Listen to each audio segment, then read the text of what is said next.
Wallets are in danger. To save them and our finances, we must find the 4 ATMs before our loved ones see how much we've spent. It is our mission.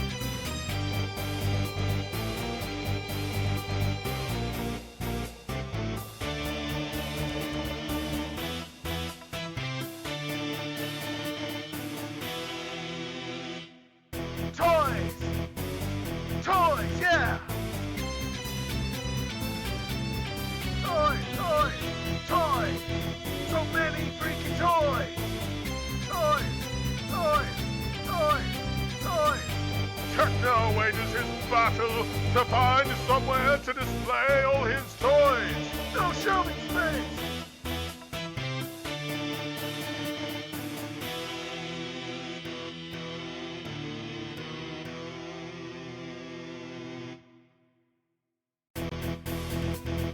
Our wallets are in danger. To save them and our finances, we must find the 4 ATMs before our loved ones see how much we've spent. It is our mission.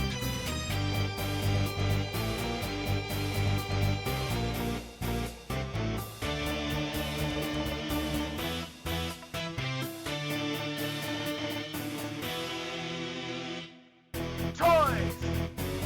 Toys, yeah! Toys, toys, toys! So many freaking toys! Toys, toys, toys, toys! Techno wages his battle to find somewhere to display all his toys! No shelving space!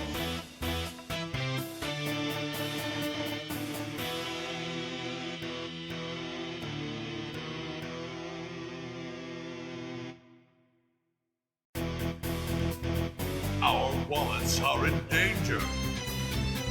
To save them and our finances, we must find the 4 ATMs before our loved ones see how much we've spent. It is our mission.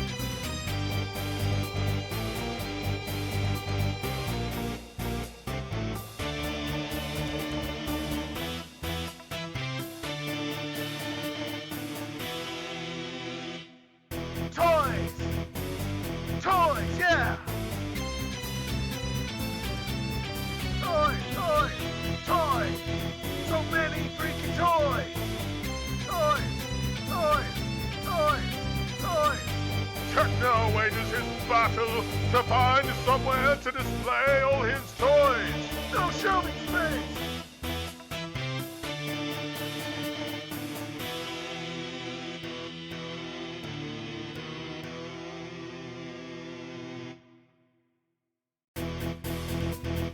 Our wallets are in danger. To save them and our finances, we must find the 4 ATMs before our loved ones see how much we've spent. It is our mission.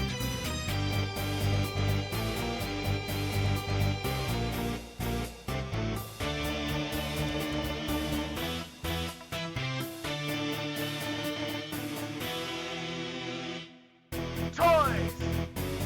Toys, yeah! Toys, toys, toys! So many freaking toys! Toys, toys, toys, toys! Techno wages his battle to find somewhere to display all his toys! No shelving space!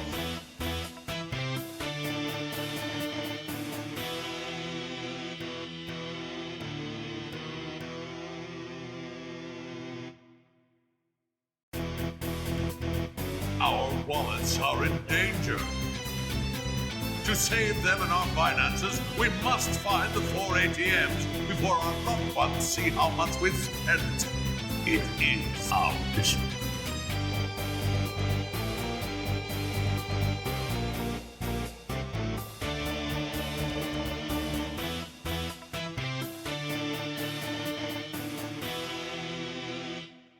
Toys! Toys, yeah!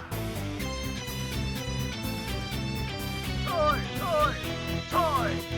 So many freaking toys! Toys, toys, toys, toys! Techno wages his battle to find somewhere to display all his toys. No shelving space.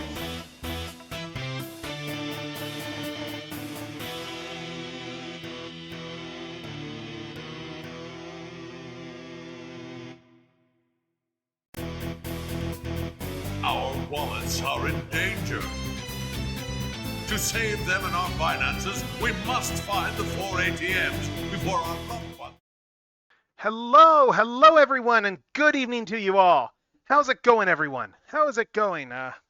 Yeah, we started a couple minutes late because there's no stream without last minute scuff, even when you're planning in advance. Get ready in case of scuff. But hey, we're set up, we're good to go, and we have a whole bunch of stuff to look at today. That's right. We got a bunch of figures to open up. We got a bunch of stuff, like as you can see here. There's another one that's not pictured because the box is literally just a cardboard box for it. But we're going to be opening it up anyway. But yes, it's me. It is General Techno, and we are live. Before we get going, I'm just going to do a really quick. Oh, hey, hello. But yeah, before we get going, I'm just going to do a really quick typical thing of, all right, let's just do the stream schedule for this week. But first, I suppose, before all that, let's introduce our guest. We've had him on before. He's always great to have on. He's always great to chat with. It is your and my friend, Professor Ramses VT. How's it going, Ramses? Hello, everybody. Hi, how's it going? I see a Comey. Hello, Rocker 0057. Hello, Gang Clean. Hopefully everybody's doing well this evening. Hopefully you're doing well too, Techno. I always love talking toys with you. Yeah, it is always fun having people on for unboxings, honestly. I can't. Yeah, you were saying that. So, so before we get started, I'm just going to bring up the quick stream schedule again, just for what we're doing this week. So we did Star Rail 3.6 yesterday, and we're doing more of that tomorrow night. And then there's this stream. I might do impromptu stuff this weekend. I have no idea. Like, that'll depend. It won't be Saturday, that's for sure, because I'm busy Saturday. I'm actually going to be on Saturday at I'm going to be at a convention, a local convention in the province there, and I'm actually going to be doing like a Transformers panel there too, so that'll be good. Like, I was doing other stuff there anyway, and then I was like, well, let's pitch a Transformers panel as well. So that'll be fun. But yeah, I suppose, yeah, we are all here for toys, aren't we? So let's put some music on and let's start going through toys. All right. But yeah, so how's life been treating you lately, Ramses? Hopefully, all right. You know, when you've played as many bootlegs as I have for the last couple of days, there's a part of me that wants to just ram my head into the drywall. But right, the bootleg stuff. Yeah, you should tell people about that in case they haven't been paying attention to that. So yeah, if you haven't followed me, please give me a follow. I would really appreciate it. Yes, but I just did a shout out.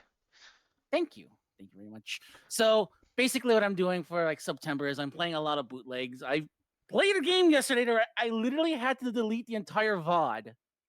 Oh yeah, you mentioned that. Yeah, because like apparently there was a Titanic game and they go through the entire motion, even showing that scene where Jack is drawing Rose like one of his French girls. Well, okay. And that was like caused a big jump scare. I'm like, yep, this VOD is done. Yeah. It's always like a bit of a when you're playing something, all of a sudden you get like the completely unexpected probably shouldn't be doing this in this environment moment. Yeah, but we nipped that bud really quick right afterwards. Yeah. But like I said, yeah. I was just saying, it's like to bring up an actor I brought up way too often, like the time I was on an airplane and decided to watch Alien for the first time. And stopped myself mid-reaction to the jump scare as I remembered, wait, I am on a plane. Like, as I was like freaking out, I had like that moment where I'm just starting and then halfway through I'm like, I'm on a plane. What am I doing? No. Yeah, no. That's like the worst. Good movie though. Kind of movie. Really good movie. Yeah, I love it. But anyway, we are doing a whole bunch of stuff here today. We got some statues, we got some figures, and we've got some official figures, we've got some knockoffs, and I know that was one of the reasons you were interested in popping on, just with regards to some of the knockoff related things.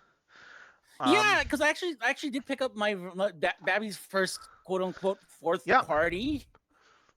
Yeah, so we're going to be talking those. But before we get into knockoffs, let's just get into something nice, quick, and just feeding feeding the whole obsession. But actually, before that, I suppose I should give some quick context to chat as well too.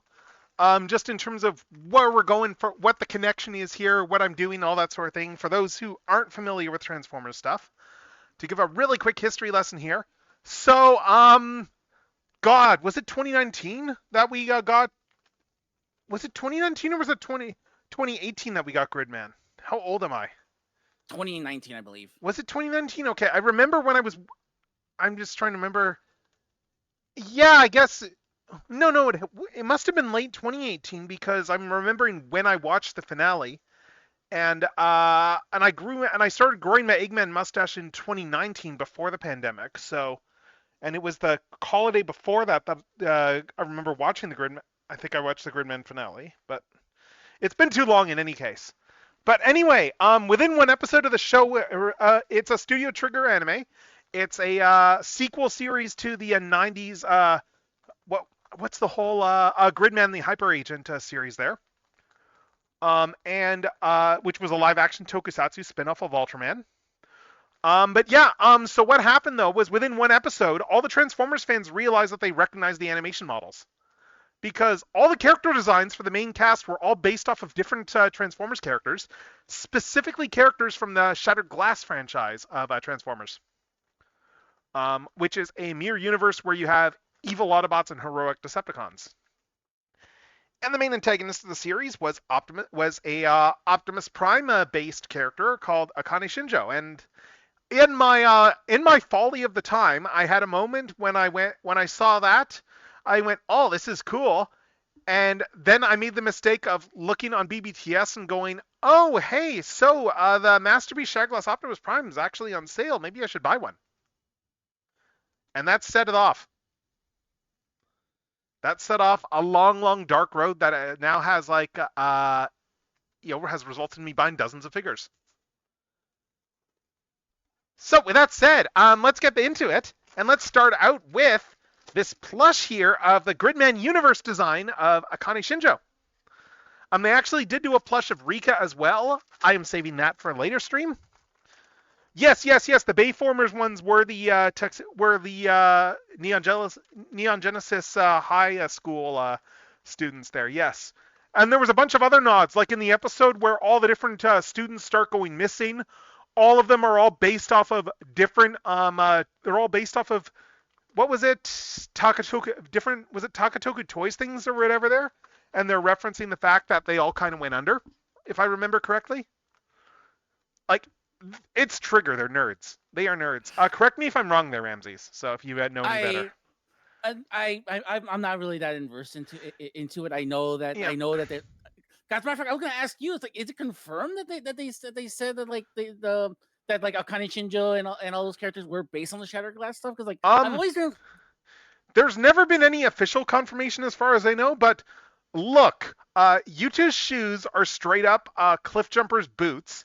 He's got the Wave Rider. He's got the Wave Rider pack as his backpack. He's obviously Classics Cliff Jumper inspired. Like Rika's got like the colors there. I'm trying to remember the name of the friend there, but like he's even got like he's even got the scar on his shirt like Shattered Glass Sideswipe has. Like he's even got like the cross, like a mark on there, like because he's homaging Shattered Glass Sideswipe. And then like you have like what's his name? Auntie having like the the livery there of like of Rodimus. I think the one of the handful of characters that wasn't reference to Transformers stuff was I'm gonna butcher her name, I'm sure, Anacillus II, who is like the daughter of a monster from the original Gridman series. And there's a toy for coming out next year that I'm looking forward to getting too, because it looks really cool. Okay, all right. You know what? I will concede on that notion then. Yeah. But they did do the occasional stuff, like as was brought up. Yeah, the Dinobots were based off specifically the toys of the movie Dinobots from the fourth movie, in terms of the colorations and everything like that. because they were homaging the color schemes. Like they got very nerdy with all the references in the series. And then stuff did feed back in the Transformers as well. Specifically when they introduced in the Transformers Legends comics Purple Wicked Convoy, which was a reuse of the Shatterglass Optimus body. There's a whole one. You always see like a Purple Wicked Convoy like with a popsicle, which is like a BotBots popsicle. But then also there's a shot with him with Wicked Convoy talking on a monitor to Shockwave, who in the same style as when Akane would talk to Alexis Carib in Gridman, and Shockwave shares a voice actor with Alexis Carib in Japan. So it was a very deliberate homage. Yeah, you know what? You know what? Yeah, you convinced me. No, like, long enough. Yeah, well, Sakamoto, like, that's what you have when you have Hayata Sakamoto just getting free reign to draw whatever the hell he wants for comics. You got the most batshit insane stuff, and I'm gonna be hopefully getting to all that in next year's TFCon panel, because that is probably when I'm gonna start touching on all the precursor universe stuff, which is all like complete bonkers. But yeah, we're here for toys. So toys, yes. Let's get Akane open and let's just check out the plush. So this is a plush that is based off her design in Gridman Universe. She gets a new outfit in that movie. Like she was, I'm still kind of sad I got spoiled on her showing up by I think it was Toy Leaks. I think that spoiled me because the fact that it took so long for it to come out in North America. Like we didn't get it for like a year. But anyway, because she was kind of redeemed at the end of the series. There's a whole thing with her being like the god figure of her digital world, like she's the creator of everybody and stuff like that. And there's implications there's some implications with regards to the fact that like the one popular girl in school and stuff like that. There's implications that character is kind of like the her she wishes she was sort of thing. But let's see. But anyway, though, so this is a plush there of Akane from Gridman Universe. Not much to talk about on this because it is pretty cool. It's got the whole crown the whole energy crown that she has in that series there. We got the little bow at the back. Like, yeah, it's a pretty decent. Like, we even got the little shoulder pauldrons in here. Yeah, it's pretty well done, honestly. And it's just gonna go on the couch with all the other plushes. Yeah. About the only real thing that's unavoidable is just like, the fact that, it's a skirt, it's a short skirt, so there's unavoidable stuff with that. But hey, it's unavoidable. You can only do so much with that kind of design, especially when it's in a sitting pose. Like, like like try drawing someone sitting in a short skirt and not flashing stuff. That is not easy sometimes, especially if you got their legs outstretched like this. It is not easy to draw that. But that's the first thing down, so that we can already take something off the list there, off the very long list, which got longer because I just picked up an HLJ box today. But ooh, HLJ. Ooh. Couple of model kits, a bunch of Nendoroids, a few other figures here and there. Some outfits for some like 1/12 scale figures. So some cool stuff. But yeah, let's before we get into actual toys, let's continue down the Akane stuff here, and let's go into some of the statues because these are going to be fast. Let's do one of the statues. So this one here is a reissue. This is a reissue of the Akane Shinjo statue that they did like several years ago there. It's a 1/7 scale pre-painted statue of Akane. They also did one of Rika. I did not get the Rika statue, but like it's just one of those things where they did the two statues as companion pieces. But yeah, that's what it looks like. We got the nice art on the side there as well. And once I get the bag open, you'll be able to see that art a little bit better. I like the fact that like both of those figures actually like work together. Yeah, like, they've done that with a lot of the Akane ones. There's with Rika. There's one that's coming out later this year where I'm only getting the Akane one, but like there's a set of 3 that they're doing because they've also got the main girl from Gridman from Dynasty on that they're doing with that set. But they're all done up as idols. So it looks really nice, but interesting. Yeah, it does. Yeah, it looks really cool as a thing. And speaking of where do they put my scissors? Here we go. Yeah, there's actually a bundle with that statue that they're doing that comes with a plush of the design too. So that's kind of neat. Yeah, so let's get this open. Let's crack this sucker open. And I'm just realizing, too, that I didn't shuffle this playlist, did I? It's just doing the Cybertronic Spree Transformers the movie soundtrack. That's on me. I mean, it's a good soundtrack. Don't get me wrong.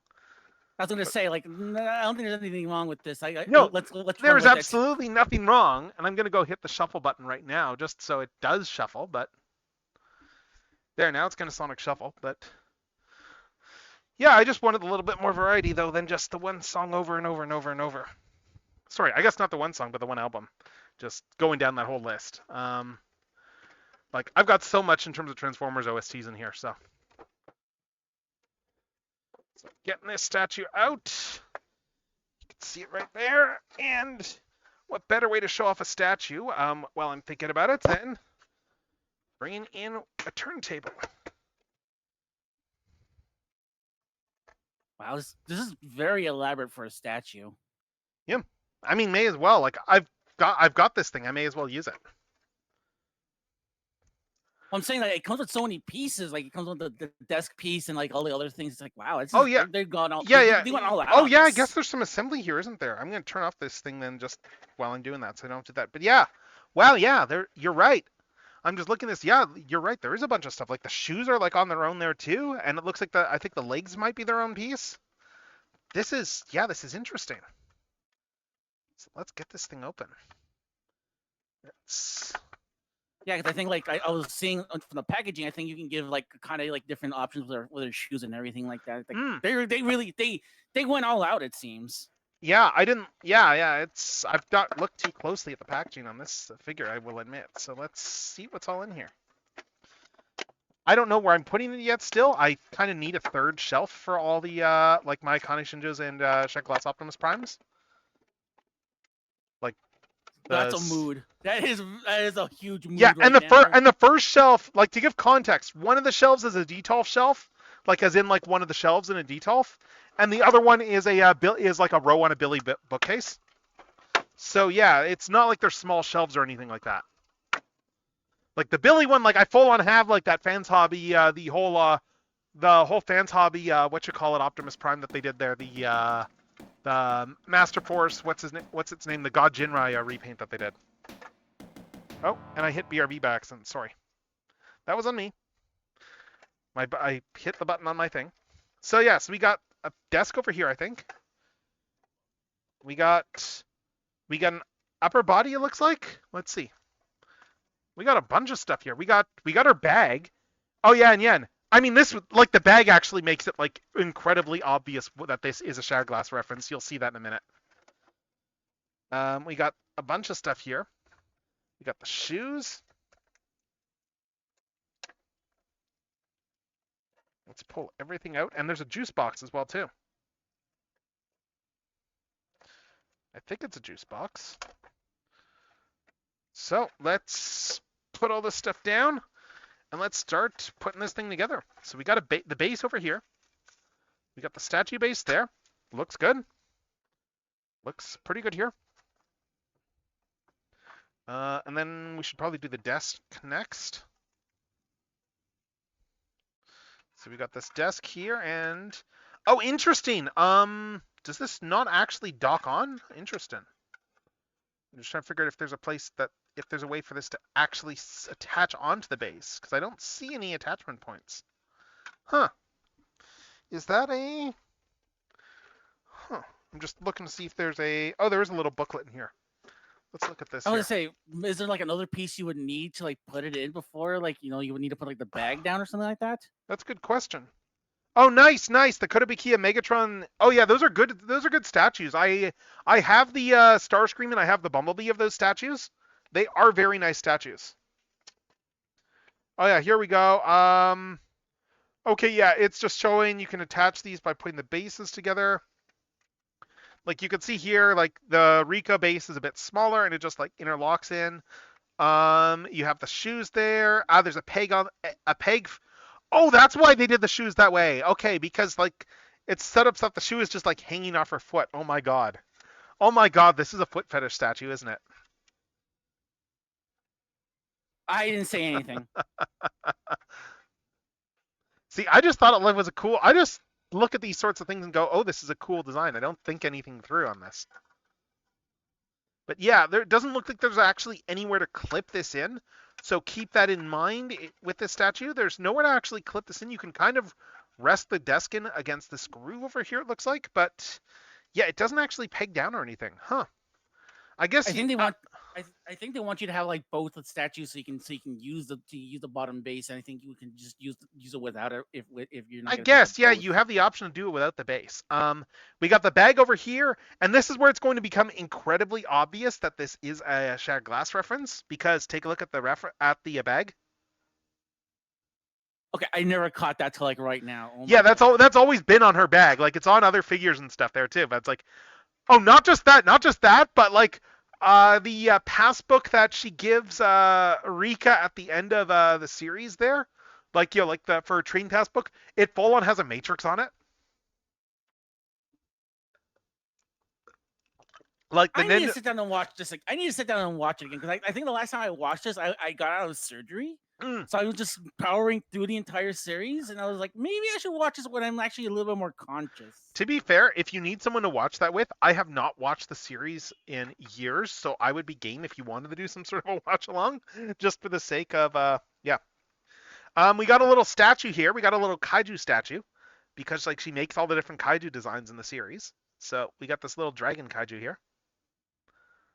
Like, it looks really cool. Like, it's just because, yeah, she's the one who makes the monsters, and then they're all animated and they're turned into like the giant monsters. And we got Akane herself over here. Yeah. Let's see. It's a nice looking statue.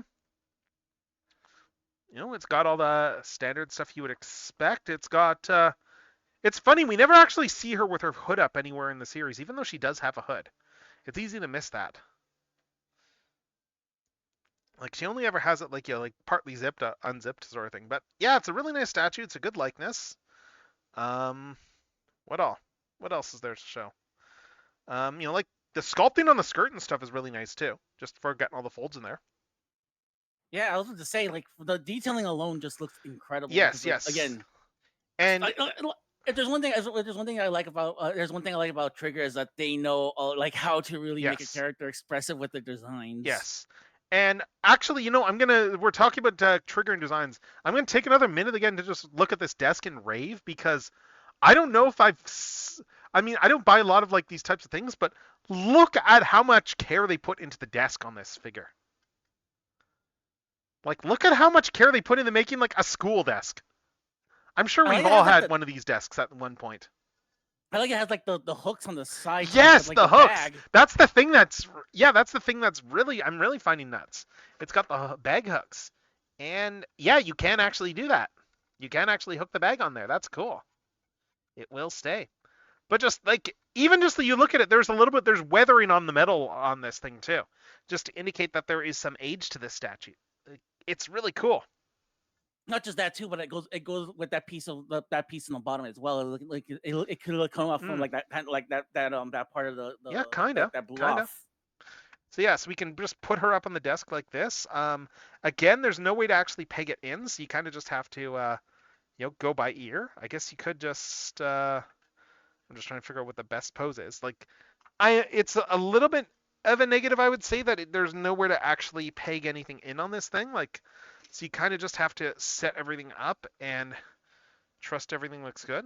Like, I'm just trying to figure out, I guess that you would want to put this here, and then you want to leave some room there for the little dragon statue there. So we can do this over here. We can put all this together like that. And what else? We got this little juice box here, I think. Yes, we have a juice box. And again, look at the detail on this juice box. Look at how out of their way they went on making this tiny little juice box. It's crazy. Yeah. It's just the little things, and like I said, those little things just go a long way, especially. Yeah. Like, even like the bottom of the carton detailing and everything. Like, oh my god. I don't know where we would actually put the juice box. Again, I'm just looking at the picture here.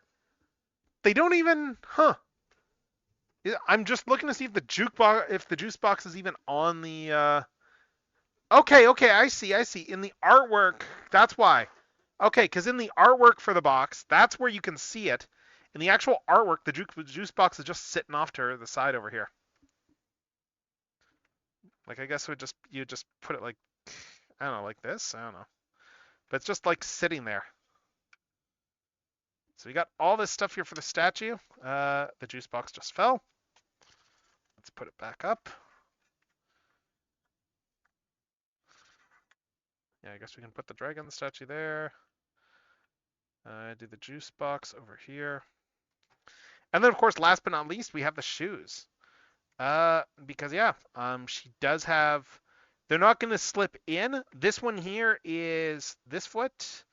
I don't think it's actually going to slide on. Yeah, no, it's not. So it's just meant to have like one just sitting on the ground. Like I was not expecting this level of yeah. And then the other one here, this one is the one that you actually peg onto the foot. You can see here that on this one here, there's a little groove over here. There's a little hole in the inside the shoe. And that is just going to slip onto the toe, right? That's just going to slip onto the toe.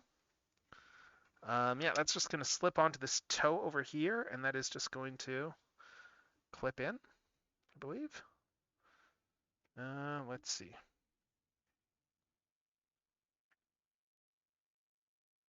Woot! Megatron!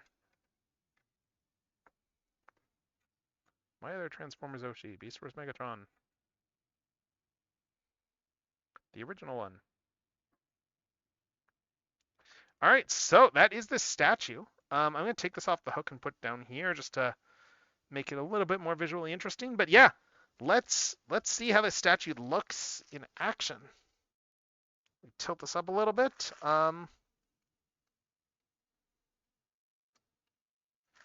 Like yes, once you kind of finagle everything to place, it actually looks pretty good. Oh yeah, it really does. I'm just moving this in a little bit. Yep. Yeah, it's a really nice looking statue here, I gotta say. And just having the slow turn on it too. Like honestly, I have been trying to figure out what I'm gonna use the actual display case for this thing. I mean, this would be an option, I suppose, but I'm kind of enjoying just using this, just using the actual like just a turning base for this case, just for the sake of doing unboxings. But it would work really well for a statue, honestly. I mean, Yeah. that's what they're mainly for. So that looks pretty good. Yep. Like especially like I said, but my biggest fear would be like because everything's not bolted down except for like the Yes. shoe. Exactly. Yeah, I'm gonna have to make sure that wherever I put this is gonna be somewhere that's relatively stable. But like, yeah, just the way it looks, just even with just the shoe just being kicked off her foot there is kind of just. It's honestly like really cool imagery wise, and I'm glad. It's probably good that it's a loose connection on that shoe because it means it's not gonna break off. It's just gonna fall off and get lost. But like, it looks really good though. It looks really nice. I'm just gonna. Yeah, I need to do some screen caps as I'm going here, right? So I'm just waiting for this to come around so I can do a quick screen cap. Because yeah, this does look really cool. Yeah, so we're gonna move into a toy next. I've got two statues, but I think we're gonna break up the statues to the toy. So I'm just gonna do a quickie social post, and then I'm going to. Let's see. And then we're gonna get back over here.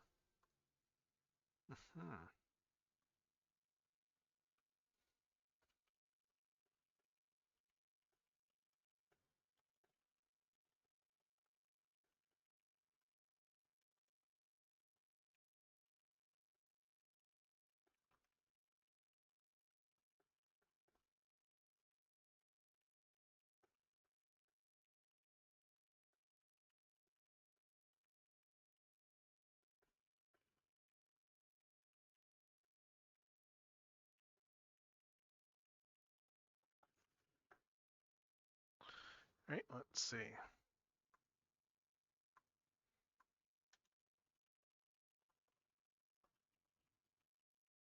But yeah, I should do a Gridman rewatch at some point. And then like And then, just turn that into Dynazenon rewatch and then Gridman Universe, because Gridman Universe is seriously really good as like a film.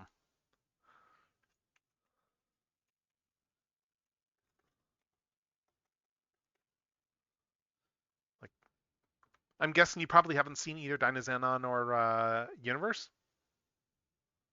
You are correct. I was just about to say that I haven't seen Dinosaur or Gridman Universe just yet. Hmm. Yeah, like Universe honestly has some really, really good meta commentary in it with regards to the notion of like franchises, and that's one of the things I do love about it. Like they kind of get meta, they get a little bit meta, like in that series, with just the whole thing of long-running franchises and coming into long-running franchises, and even the idea that, like that you will outgrow the things you love. Like that does come up in there. The idea that it's okay to not try and hold on to. Well, it's not even. There's the subtext. I wouldn't even say it's not okay. Like they full on use an analogy of expiry dates on food. In that, like, stuff in that, don't hold on to something forever because things aren't meant to be held on to for forever, sort of thing. Like stuff does have a best before date. That's deep. It is. It is. Oh yes, I have those model kits. Yes, I have the. Yeah. Do I have the Rika kit right here? Actually, I might. Because the Akane one's on my shelf. Oh yeah. I've got the Rika kit right over here actually. Yeah. Oh, what just fell? Yeah, I've actually got the Rika kit right here. So, yeah, I am well aware of these kits, and I actually just got the other Rika kit that they did for Gridman Universe just today. So, yes, I have more Rika stuff that's going to be coming. But yeah, let's pull her off the display, put her in the corner, and then we are going to move on to more figures. Oh, and I'm going to wipe out the entire statue while I do so, demonstrating my point of how this thing really is not nailed down anywhere. And that is something you will have to watch out for with this thing. Like, I think once it's on a surface, it's going to be sturdy, don't get me wrong, but you need to get it on that surface. And also, too, you gotta pray that like there's nothing that's gonna disturb it, like like something like things are suddenly violently shaking or something. Yeah, like that. I was just thinking that, like, if you live in the part of the world that gets earthquakes or something like that. I would say maybe you can try putting like some like nail polish, and maybe that might have No, I don't think enough you'd want friction. floor polish. You'd probably want something with an actual adhesive element to it, I think. I don't know what, but... Oh, hold up. This is the wrong shoe up here.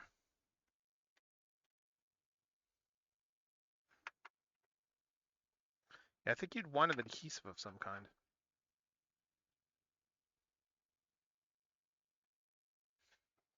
All right, but that is these first two things, and next up we have another. We're going to be doing an actual figure. Yeah. I think I got my kits through HLJ myself. But yeah, next up we are going to be doing the one that I referred to, the mysterious brown box figure. And actually, Ramses, you've got one of these already, so I'm going to let you intro this a little bit.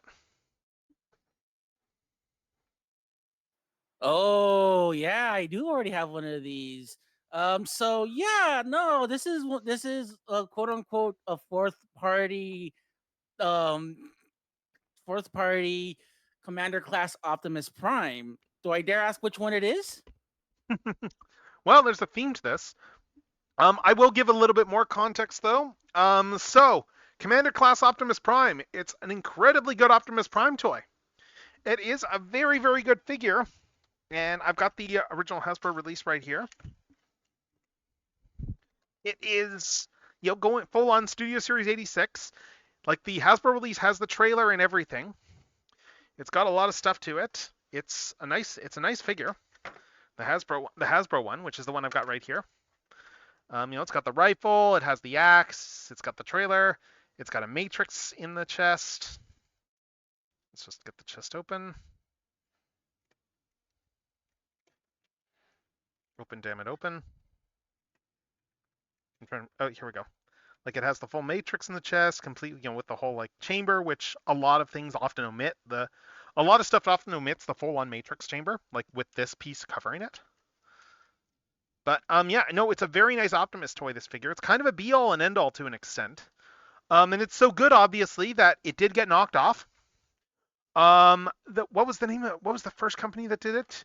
Because this is Iron actually, General. yes, Iron General, because this is actually the second, this figure here is actually the second time it got knocked off. First of all, Yeah, Iron General did this in a whole bunch of different colors. I have their release as well. I did this on my last Shatterglass Optimus stream. It's not bad. It's a lot of the, it feels, it still has some decent weight to it. Um, the biggest negatives I would say is that some bits are a little bit tighter than I would like. Some bits are a little bit looser than I would like. Just by a little bit there, but everything is pretty much still in place. The only real negative I had is that because they painted the legs on this, whereas this one here, they're just cast in plastic, like the legs do scratch a little easily. Like I have a few scratches on on just this shiny paint here on the legs, just from transformation. But yeah, this was the first take that we got for a knockoff. But then there was another company there. I forget what the company is, but they released it under the number MD005. If you want to find these, there's knockoff. Knockoffs are all over the place on AliExpress. This one I did get off of Shozi, or Showzed I should say, because I'm Canadian. But yeah, this one I got off of Showzed, and yeah, they have done 3 different color decos of this. There is the Ultra Magnus version in white. There is a Nemesis Prime version in red, and there is this one here, which is Shattered Glass Optimus Prime. And the thing I'm really looking forward to on this one here is, like, we got the initial photos. It was obviously a pre-order on site, sight unseen for me, because it's like, well, it's another Shattered Glass Prime. But then we got the final photos of the figure, and they managed to make it even better, in the final deco. Like the final colors look amazing in photos. So I've been really hyped to get this thing and see how it feels. I got the Iron General myself, and I also picked up on the side the upgrade kit too, which has the trailer and all that stuff. Right. Yeah.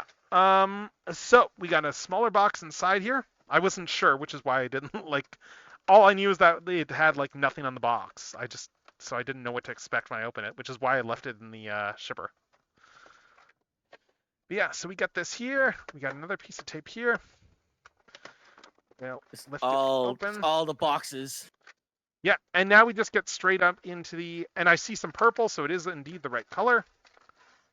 Because here we have their take on Commander Class Optimus.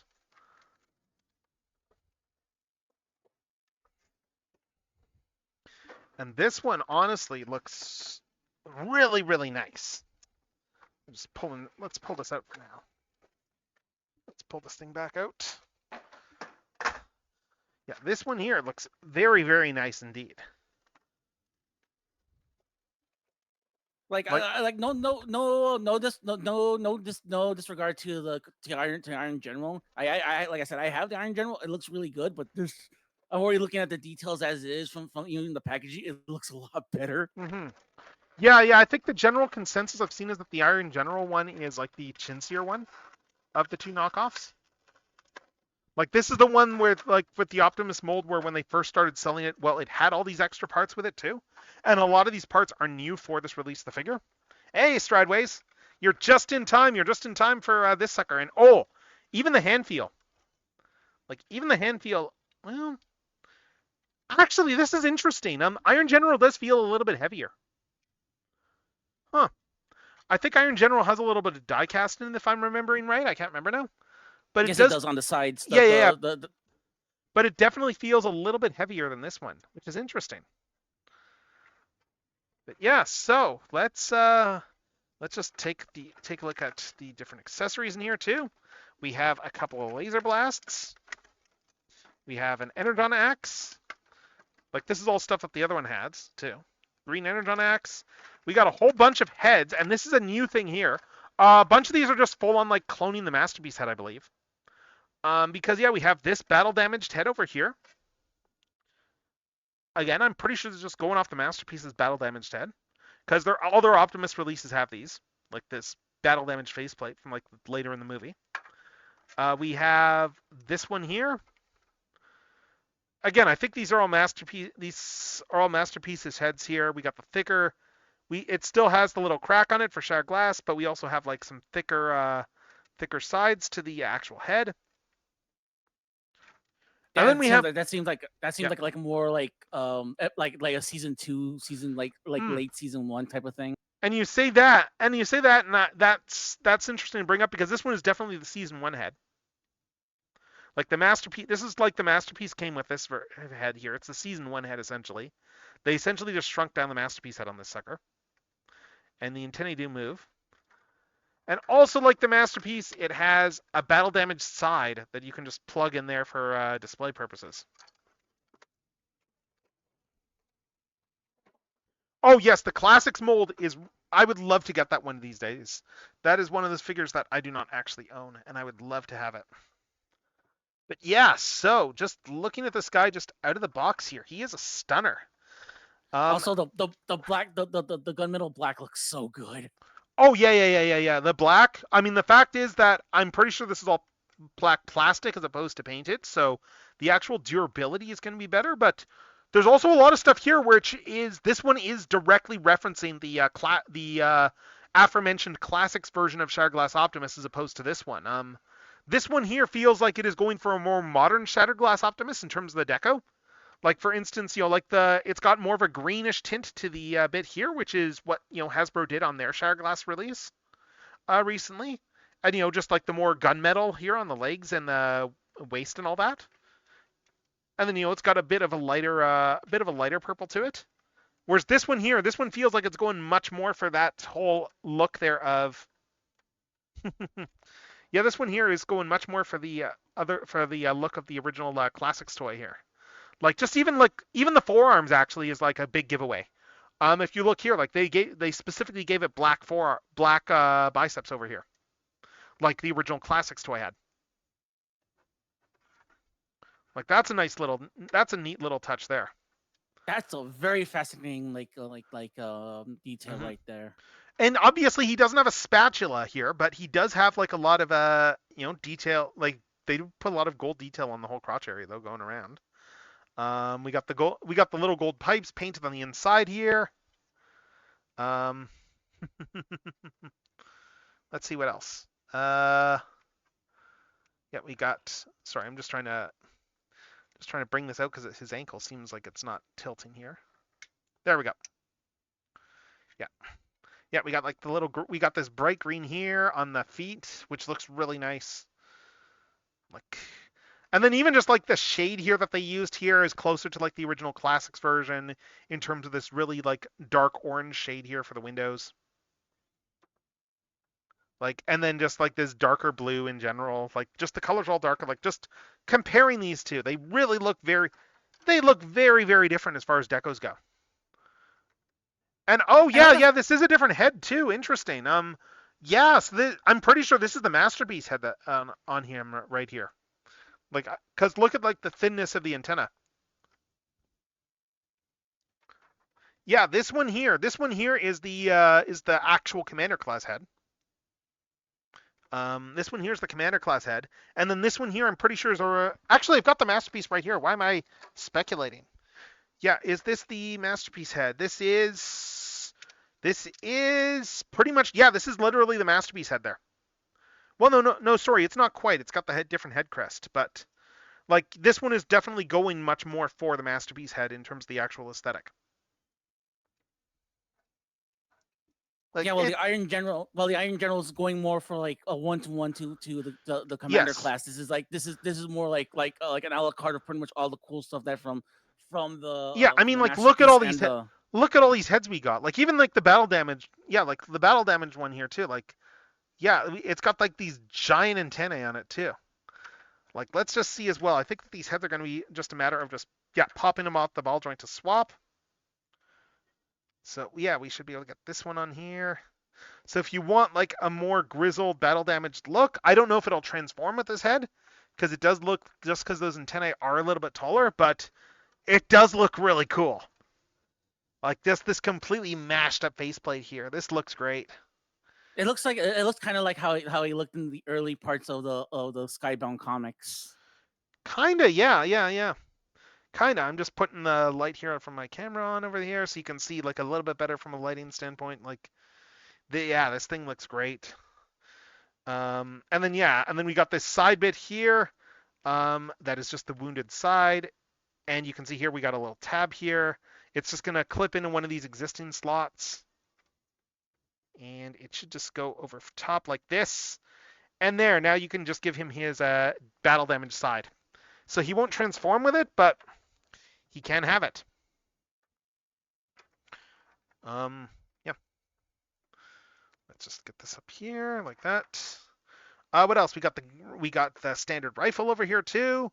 There's some actual paint on it, unlike the this one here, which is just like a straight up black rifle. Again, you can really tell with this one here that they were like absolutely going for something that would be a bit more of a display piece. Like they really went all out on the colors on this one. And I was gonna say, I was gonna say, it's something that something caught my eye from all these colors being used like this. Yeah. Is it supposed to be fluorescent? What do you mean by fluorescent here? The green here certainly has a little bit of a fluorescentish to it. Like if you like put this, if you flash if you flash this thing on a blue light, like will it like glow in the dark? I don't know. I don't really have any blue lights or anything, but I'm just turning down the lights for a sec here. Like I don't think there's any real glow in the dark to anything. Fair enough. Because I'm like looking at it. It's a good question. Like I'm looking because like the dark colors like are clashing with these bright colors so well that it just that I'm like my brain's like it feels kind of fluorescent in a way. I mean, like keep in mind this mold does have the whole thing with the windows there, where it's got like the clear plastic over top of like a more metallic shade inside. Right. And that does work really well. They do have a version, like one version that they have of this mold actually has removable windows that you can swap in like matte windows if you want to really go for the animation look. What else? Yeah. We got the Season 1 head over here. If you want your Season 1 style Shadowglass Optimus. And, I mean, this one looks all right, I guess. Yeah, the head, the neck, just like kind of... Yeah, the neck, it's kind of sticking up here above the neck a little bit. Oh, no, I didn't have it on all the way, that's why. There we go. That's a bit better. Never mind. There's your Season 1 head. Oh, that looks pretty cool. Yeah, it looks all right, honestly, the Season 1 head. It's one of those little things that you don't really think much about in terms of how the Season 1 head is just a little bit different. And then, of course, we've got the the toy head. As soon as I can find where the toy head went to. Oh, it's right over here. So yeah, we can just slap the toy head on. And is this ball joint down all the way? There we go. You do need to press it down a little bit to get it on. But there it is, just with the standard toy head. And it's kind of funny how the standard toy head kind of looks like the weakest head on all these. Like you can tell, like I'm looking at this and it's like, why they did things like on this, like, the antenna thickness and stuff. Like that's clearly a thing that they did because, kids still have to muck with this thing. But like the thinner antenna head does look a lot better. Like I think the masterpiece style head over here, I think this is a nicer looking face. Like I don't dislike this deco, but yeah. The masterpiece head is like more of like a display piece like head, while that one's like the more like if you need to pose it, if you need to transform it back and forth into like a robot into a car as well. Though I'm actually curious to see if you can transform it with that head, so we're gonna find that out if there is room. There might be. We'll have to see. That'll be something that we check. And that's, you did mention something that caught my attention, that you cannot take out the windshields out of this one. No. There are versions where you can. I bet you probably can on this too. Actually, thinking about it, it would not surprise me if you can. But there's just no alternate pieces included. Anyway, speaking of, we open this up. We got a matrix chamber in here again. I'm just gonna pop this side guy off here. And then we inside have a classic Shadowglass matrix. So yeah, it is using the the Shadowglass deco here. Yeah, Matrix of Tyranny or whatever it's called. In that, we got the red crystal. We've got the it pretty much looks like the same as the regular Matrix, except it's a red crystal. I think on the modern Shadowglass depictions. It's the Matrix that Big Convoy has. Oh, the dead Matrix? No, not quite. That one has handles. Right. But yes, that's what the Matrix looks like. I'm just gonna check this one here just to compare. But oh, there's a difference right there. Like just even like the color of this piece. Oh yeah, this one here just has a standard Matrix. Actually, yeah, let's compare these. Wow. Yeah. That's some dedication to detail right there. Yeah, like we have a different colored panel here, and it is the same Oh no, it's a different sculpt for the Matrix. Interesting. Let's look at this one here. Let's look at this guy's Matrix. Okay, yeah, this one is using the same Matrix sculpt. Well, yeah, no, this one is using the same. Yeah, I think it is the same Matrix sculpt as this one, or at the very least, it's very similar. It's a lot. I wonder if they didn't have the CAD for the Matrix, so they had to make their own. I wonder. Because like this one here, that's on Optimus. Like it is. Actually, it's not even staying in. What the heck? Yeah, like the one here in Optimus here, like the Matrix here, it's just yeah, it is a slightly different sculpt if you look at it closely. So it does make me wonder if they just didn't have access to the CAD, like or whatever they did to scan it. But yeah, it's an interesting contrast though, just like how this knockoff explicitly has like a different Matrix to all three of them. That's like a detail I was not expecting actually. It looks like the one. It looks like the Iron General one is using the same matrix that like Hot Rod and Ultra Magnus had. I'm assuming that's what the. No, it's its own piece. I think it's its own piece because there's no clear plastic either. Like the Iron General one doesn't have any actual clear plastic on it. But also it's also symmetrical. Like if I pull this out here, you'll see what I mean. Like it's also symmetrical on top and bottom. Like the Matrix is not symmetrical on top and bottom. Right. Like this is very clearly like a different design, but like it's not like a one-to-one copy, which is one of the a little bit surprising, honestly. But yeah, it is really nice. This guy is really nice, and actually, how does this compare with one of the things I brought down? Oh, this will be a good comparison, actually. One of the things I brought down off my shelf for the sake of the comparison is because we're going to be doing like MP Gatai Shatterglass Optimus, I brought down the knockoff that I have of MP44 in Shatterglass colors. Like, it's got an incredibly loose leg. This thing is like not the this thing is so-so. Like, it doesn't stand very well because like one of the legs is like doesn't have a proper working ratchet in it. But I thought I would bring this down just for the sake of comparing, just comparing decos and stuff, because this one is very much trying to hew closer to the original BotCon toy. And yeah, like it's. But yeah, just to compare this, you can see here that it's got a lot of the same general hallmarks though, in terms of how it's colored and stuff. But just like the black legs and like the trim on these bits here. Yeah, the upper part of the body is and then the green down there and stuff. Yeah. Like, well, I'll pull this thing back up later, but yeah, like it's a so-so knockoff. Like, again, like the big issue with it is the fact that that it does not have a proper ratchet installed in one of the hips. Like, I full on disassembled it to try and fix it, and I was like, oh no, it looks like it's full on just missing a piece here. But it's a knockoff, so what do you expect? I didn't have huge expectations, honestly, so I was mainly getting it just to have it on the shelf. But yeah, so we have the blast effects, obviously. We have the gun blast effect there. We also have the weapon storage. That works similar to the original, in that we just open up the hand and you will see, and then we cue open your heart.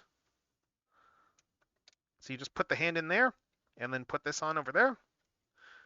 And actually, that's another thing I'll bring up for detail here between these two, and that's just a case of animation model stuff, I think. That, yeah, this one has the little triangles painted on his forearms. This one does not, because that's animation accurate, if memory serves, to not have those painted. Like, animation accuracy, am I right?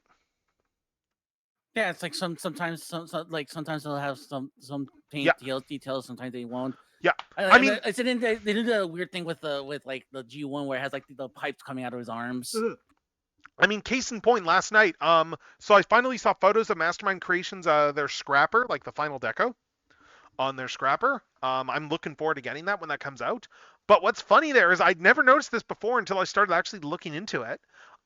So Scrapper on their figure, you know how he has like the shoulder wheels, like on your general Yeah. Scrapper design. So Yeah. on the actual animation model, the wheels shrink down on the shoulders, but they also are miscolored green as the rest of the upper arm. So because of that, the Mastermind Creations one, and actually Fans Hobby does this on theirs as well too. They full on disappear the wheels in the transformation, the shoulder wheels, so that you instead have the faux kibble shoulder kibble that looks like it's wheels except it's green. Yeah, no, that makes a lot of sense by Yeah. having those faux kibble like that. Yeah. And it's funny, the screenshot I was looking, I was going, oh my god, they do this on a lot of the Constructicons in G1. Like Mixmaster's wheels, his arms have the shapes of where the wheels go on them, but they're not actually on the model. It's kind of funny. So let's do articulation here. We have a ball jointed head, as is already established, some decent up and down. We got all the options for swapping them in. I guess if you want to get a little bit more motion, you could always just pop the head up and just not push down all the way and then get maybe a little bit more. But yeah, I mean, it's decent range of motion on the head. What else? Shoulders out to about here. And ooh, how about that? How about the shiny chrome here? The shiny chrome is nice. The chrome smokestacks. Yeah. Let's see. So this swings all the way around as well. So yeah, good range of motion in there. We got biceps. We got these smokestacks that go all the way around, and actually the smokestacks feel like they're a bit more solid than on the official version. Because on one of these, like this one smokestack is like actually like really loose. Like it doesn't feel like it's like quite on properly. And I actually did take apart the shoulder to see if there was anything I could fix on that, and I was like, nope.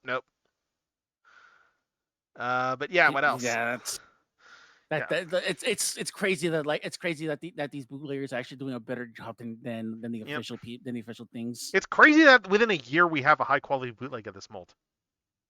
Yeah, no, that's the crazy part.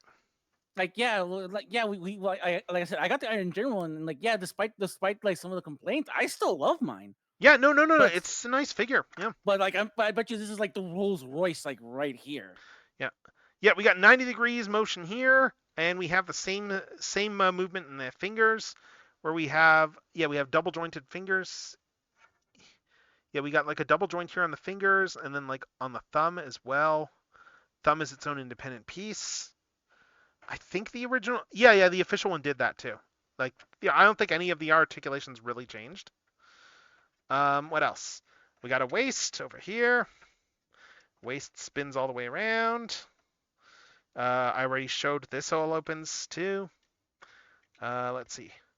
We got the hips. He can do the splits. We can flip this up in order to flip the legs up.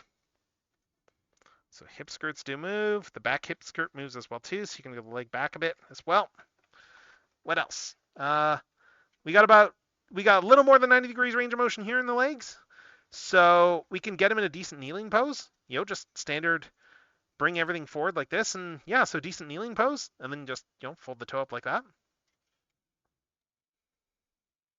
Yeah. I got a question. Yes. I got a question. Are the side things on the side like gas cans, are those die casts? Not on this one, no. Okay. They do not feel die cast. As I said, this one did feel a little bit lighter than this one. Like, yeah, so I was like, oh, right, this one has die cast. That would explain it. So, in terms of weight differences.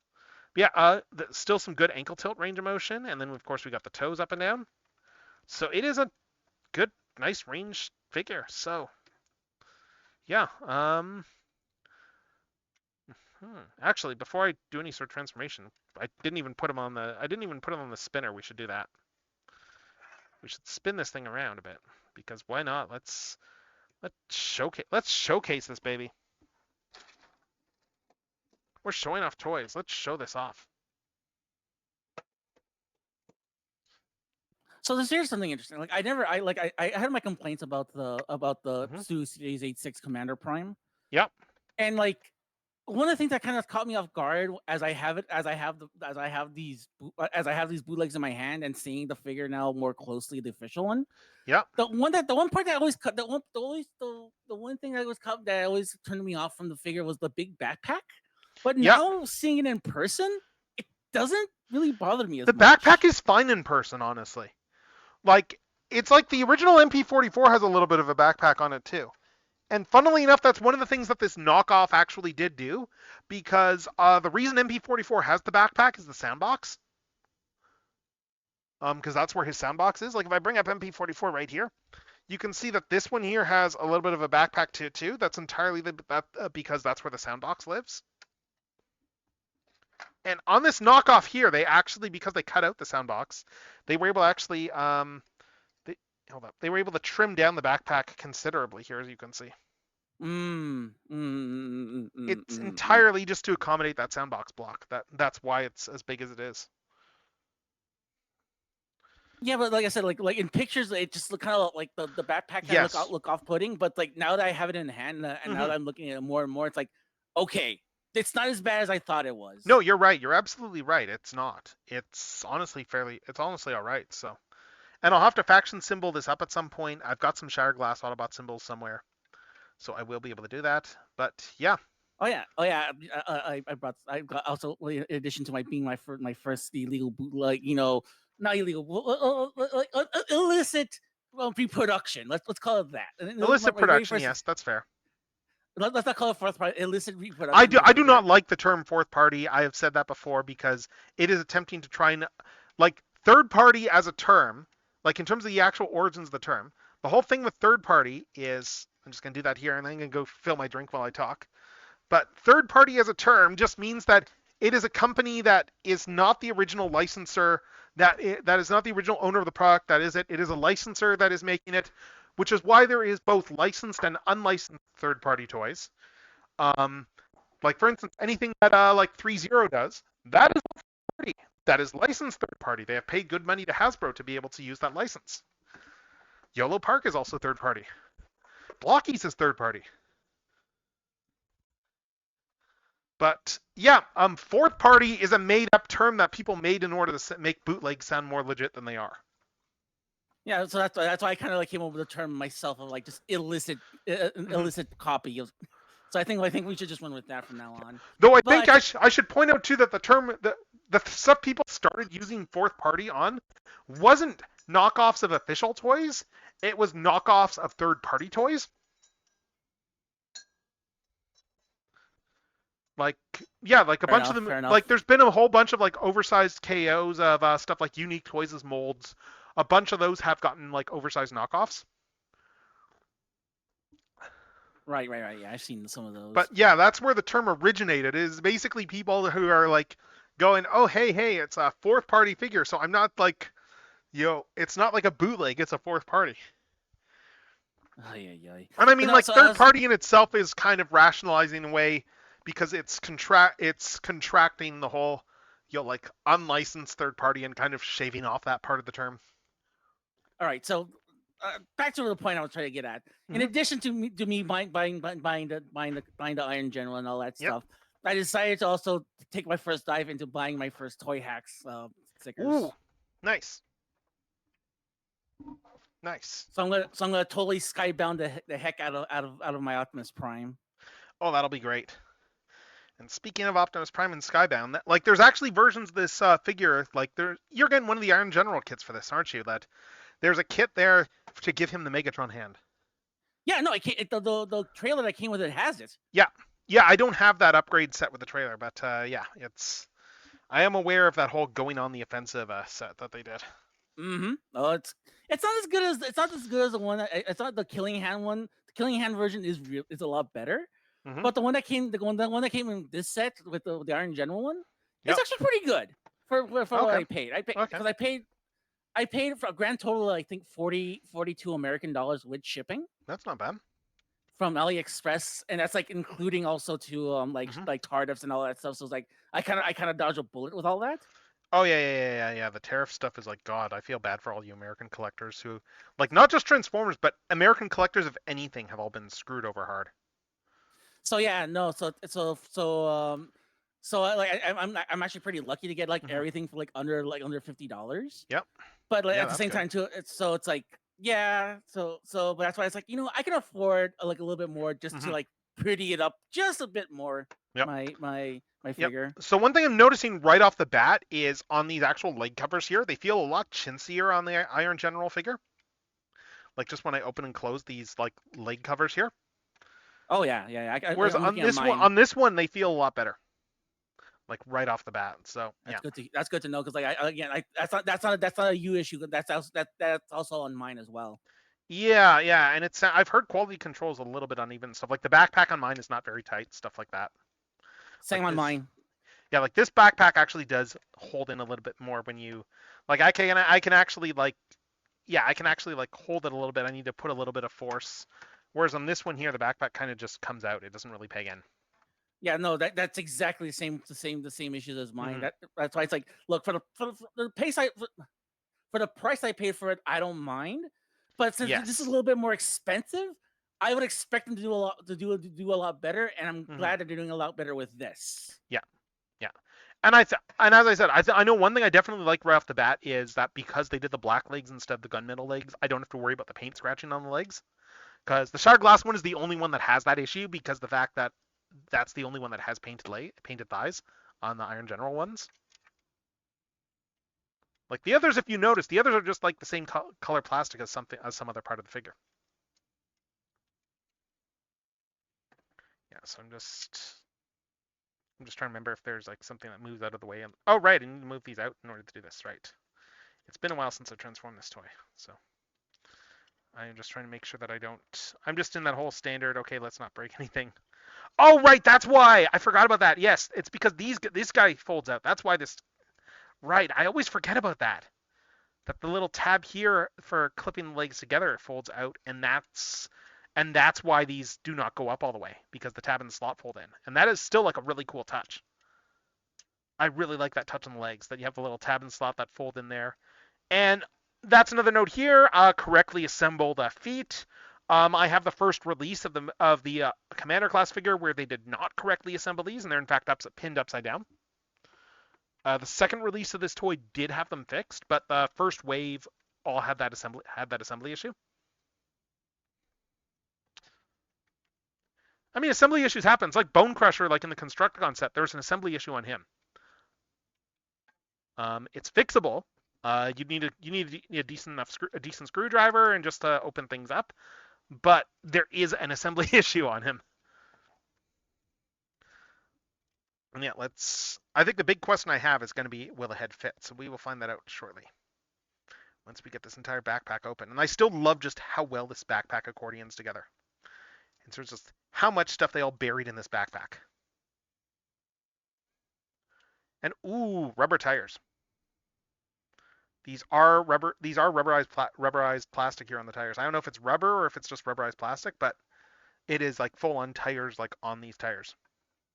I think it's supposed to be rubber tires that you can like because like they do show it on the product page. They Yeah. do show Like the look at the details texture off. on these things. Look at that tire texture. Like it's great. Oh, AOTP Micronus? Hmm. Yeah, I do have him actually. I just picked up my Cronus like this past week, so he is gonna get open in a future stream. I say that, and I actually just picked up Onyx too yesterday, so I've got a few more of the 13 to open at some point. Like that is a whole. I'm looking forward to doing more of those because that is a product segment I did not expect to be as good as it was. Like the 13 as a whole unit. Have you gotten any of the primes?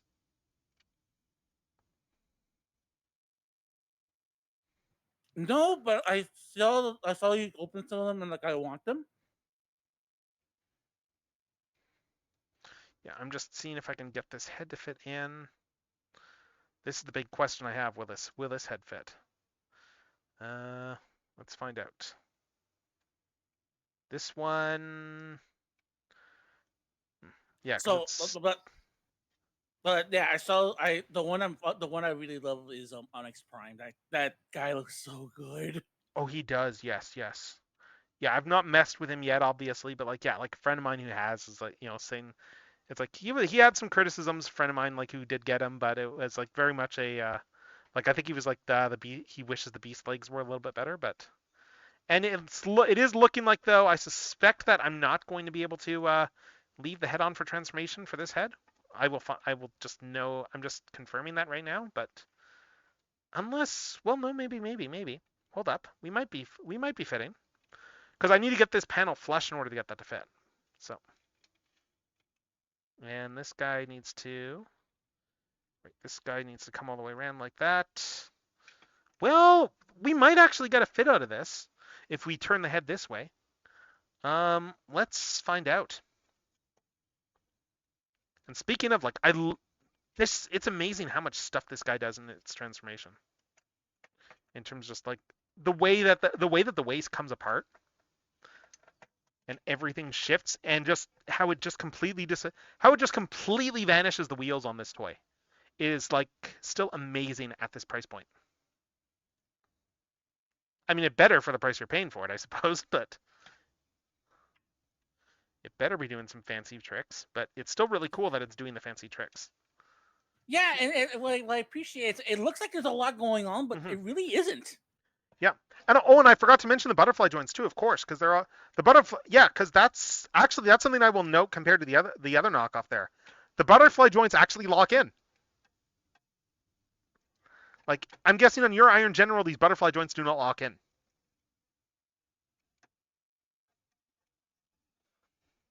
Because yeah, that is added articulation they gave this toy here, so you can actually get him out and you can have it bring his hands together and he can do the whole like never pose where he like just body slams Megatron. Because yeah, on this one, those nubs do not lock in.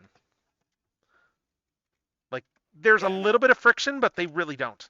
This one they actually you can see here there is actual tabs here, and they actually have enough friction there in order to lock it. And you can see here the tabs actually have to go under a piece, so they actually do lock in onto the body. Like, yeah, it's just the whole, just push it down a little bit and pull out in order to get them out. Yeah, no, mine doesn't do that. But I can talk. The butterfly joints on mine feel tight enough where it's like it's not really much of a problem. Yeah, same here. Like, but it still is a fact that those pieces do not actually lock. Yeah, I'm just trying to remember. Do I need to move these guys out of the way in order to just swivel all this around? It's been a bit. Oh no, I don't. I didn't think so. Yes, this all swivels around like this. I'm just seeing if I can leave this head on. That is going to be great. We will see if I can. Yeah, and then this all swivels again. I was gonna say, and you can't move the you can't move the antennas. Yes, they do all move. They do move on this. Yes, all the antennae move on all the heads. Yes, this whole gold bit comes down there. This all comes in here. Seriously, like I love how clean this leg design is. And then this all just these panels just come up here. And yeah, this is where it scratches here on the other one. It's when you bring these guys. It's when you bring these guys up here and this peg right here, that's what scratches on like the Iron General one, the tab there. Because yeah, this all comes around now, and then we can just bring these wheels out. Bring these wheels out and down. And we get these really nice, again, these rubberized wheels are gorgeous. Yeah. Oh, yeah. I just looked back over at chat. Sorry, Strideways, about responsiveness. I'm just catching up on chat here. Yeah, Onyx. Yeah, the Centaur mode stuff is amazing that they did the whole Centaur mode. Like, yeah, I'm really hoping though that we get in terms of like Onyx is great and all, but I do really hope that we get a an Onyx Prime in blue at some point. I mean, I say that, and I have like some friends did point out, and I think there probably is something to that. That like in terms of Onyx Prime's colors, Onyx is a lot of the Onyx appearances that we think of when we think of those blue colors on Onyx are drawn by Keizama, who is very much going for like that older school Marvel colors, like that older school comics color scheme in those particular issues there, where like the blacks are blues and that sort of thing. So it is entirely possible that the intent for that is that and especially given the name, it does make a little more sense that Onyx Prime would be colored black. Yeah, I am just hooray! Lack of memory. I'm trying to remember where this unpegs. I know the waist unpegs. I'm just trying to remember where.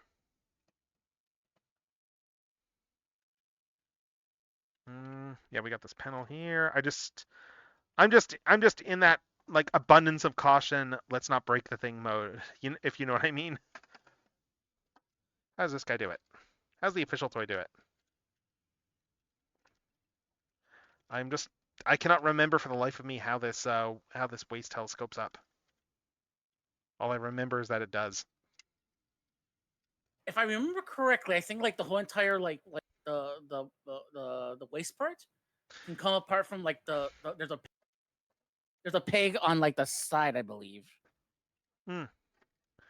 Yeah, I'm just trying to remember how this whole thing. Oh no! Oh, that's why. Okay. That's yeah, what this I'm whole trying to say. crotch area. Yes. Okay. That answers my question. Okay. It's just a matter of knowing where to grab, like on this Yeah, no. figure. I don't want to like grab the wrong spot. So yes, I want to get this whole unpeg this whole crotch plate there. Let's get these up. Yeah, it's in there pretty good. Am I gonna need a spudger for this? Let's see.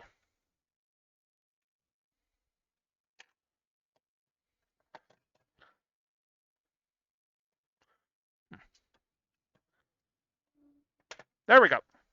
Okay, yeah, that was in there pretty good, honestly. I'm just seeing if it.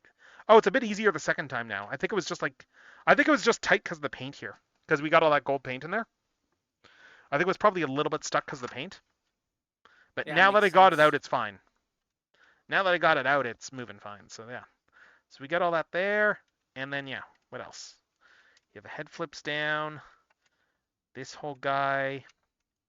Right, this guy flips up. This one's tricky to get into. Let's spudger in here. Because this grill here. Okay, yeah, this panel flips up. That's a bit easier now that I did it once. Yeah, this all flips up here. Let's see if I can actually close the head up with this thing here. Let's see if I can do this. Yes, and we can. We can close it up. Sweet. So it is going to expose. Nice. I think it will expose a little bit of the face here. Oh, no, not really. Not really. But yeah, so all this does fold up back there like that. And now we're in the home stretch. For anyone who's ever messed with this toy, you recognize how home stretch this is now. Because we got all this up here now, we just need to take this whole assembly, accordion everything out. Got these nice painted black mirrors too. Right. This guy comes out. Okay, this guy's a little bit tight there. I mean, it's tight on the official figure there too. Like this whole bit here. We bring that whole grill out, come around here. And then, yeah. Oh, right, these come back down now that it's all folded around. These things suck back into the body. And then we bring the arms back. Arms back and in.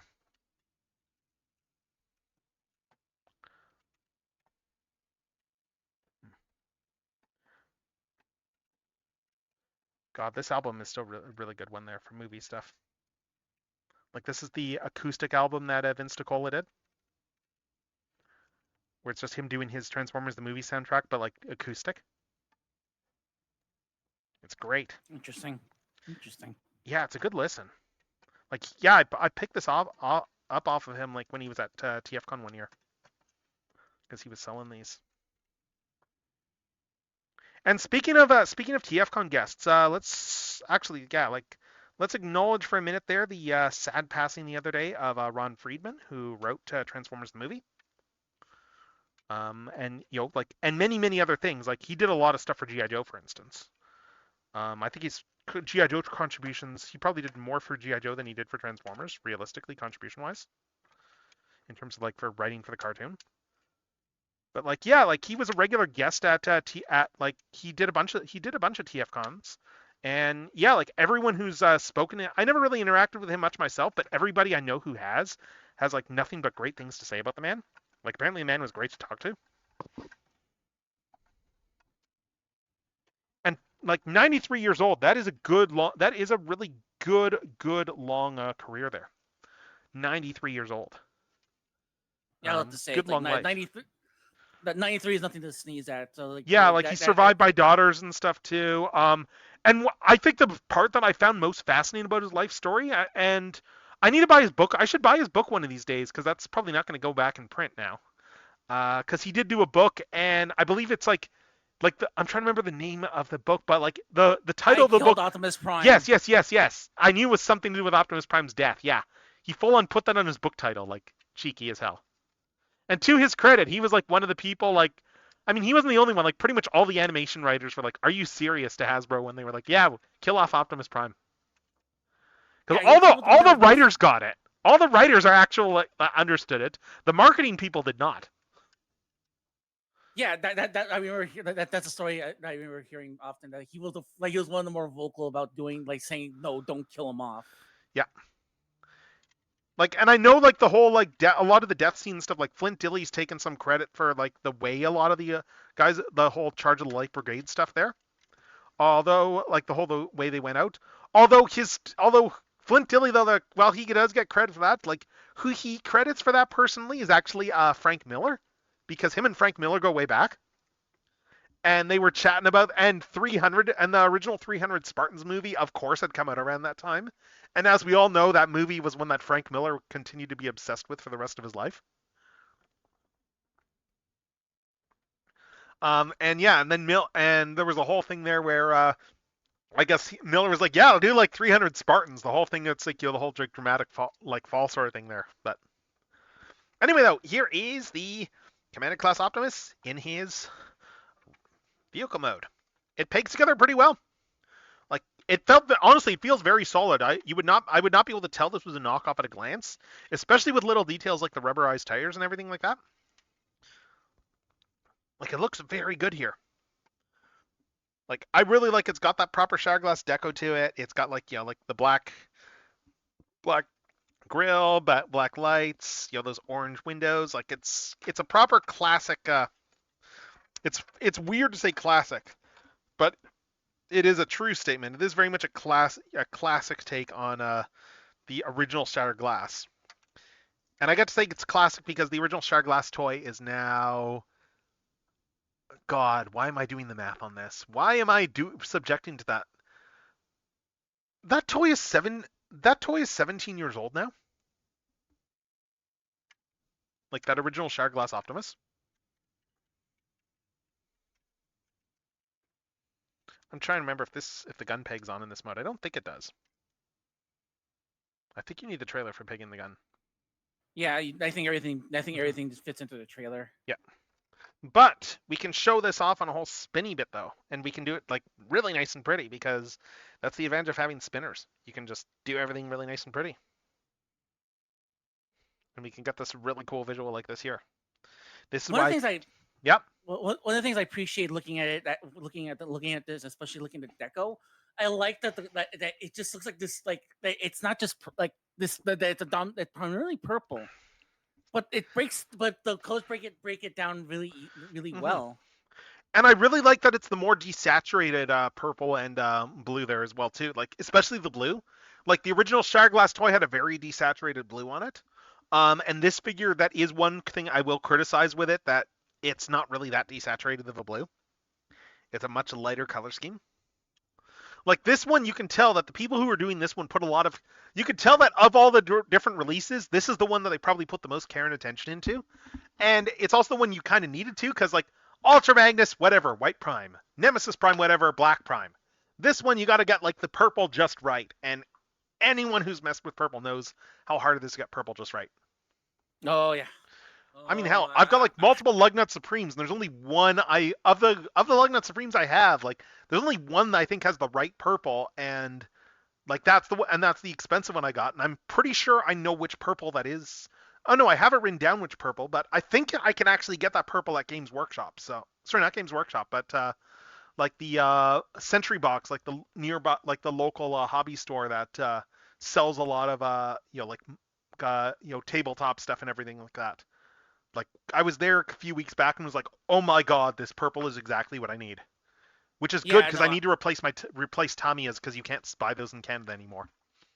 I was gonna say like I was working with purple not too long ago for a custom figure for from like one of the Saint Seiya blocky figures. Mm-hmm.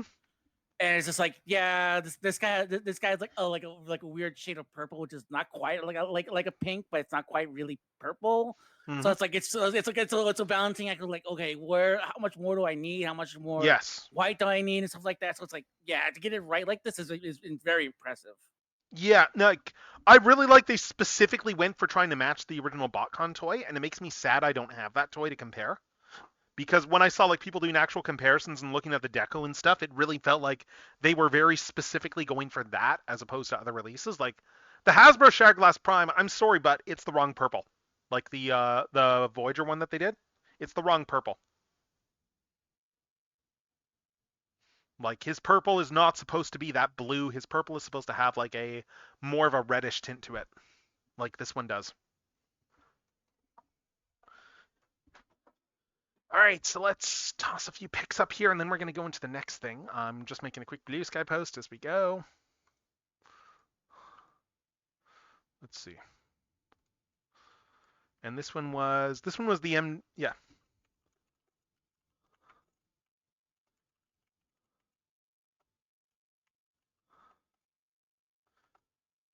So yours didn't come with a trailer?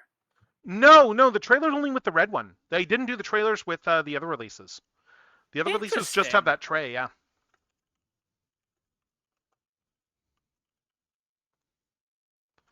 Something to consider, especially if I want to because I do want to make a custom like one of these days. So I was like, I can just buy an Ultra Magnus one and just like go to town with that. Hmm. Oh, and that's a good point. Yeah, Ultra Magnus would be very good for a custom. I didn't even think of that, but you're right. That's a very good point.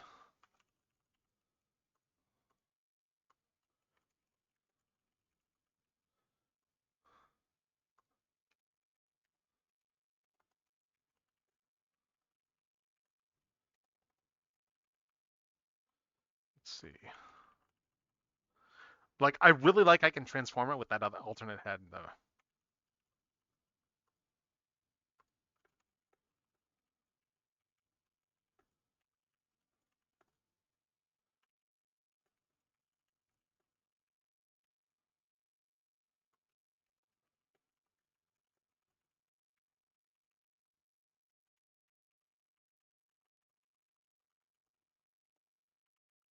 Yeah, I am honestly still tempted to get one of those Optimuses. Like they keep having like long pre-order periods and stuff on those. Like I wouldn't mind messing with the KO just to have like another one to hand feel, but also I kind of would love to have the trailer just so I can paint the trailer black. Yeah, I see them pop up on AliExpress. The one Oh that yeah, they pop up all the the time. Yes. The Iron General Hmm. version of the trailer I think comes up Mm, to like 25 American, 30. right, right. I'll keep an eye out for them. But like that's how I bundled both of them, and I actually got Hmm. them like cheaper. So Right, right. Yeah, it's but I mean you can get this release though, like the Optimus version of this release they do sell with the trailer included.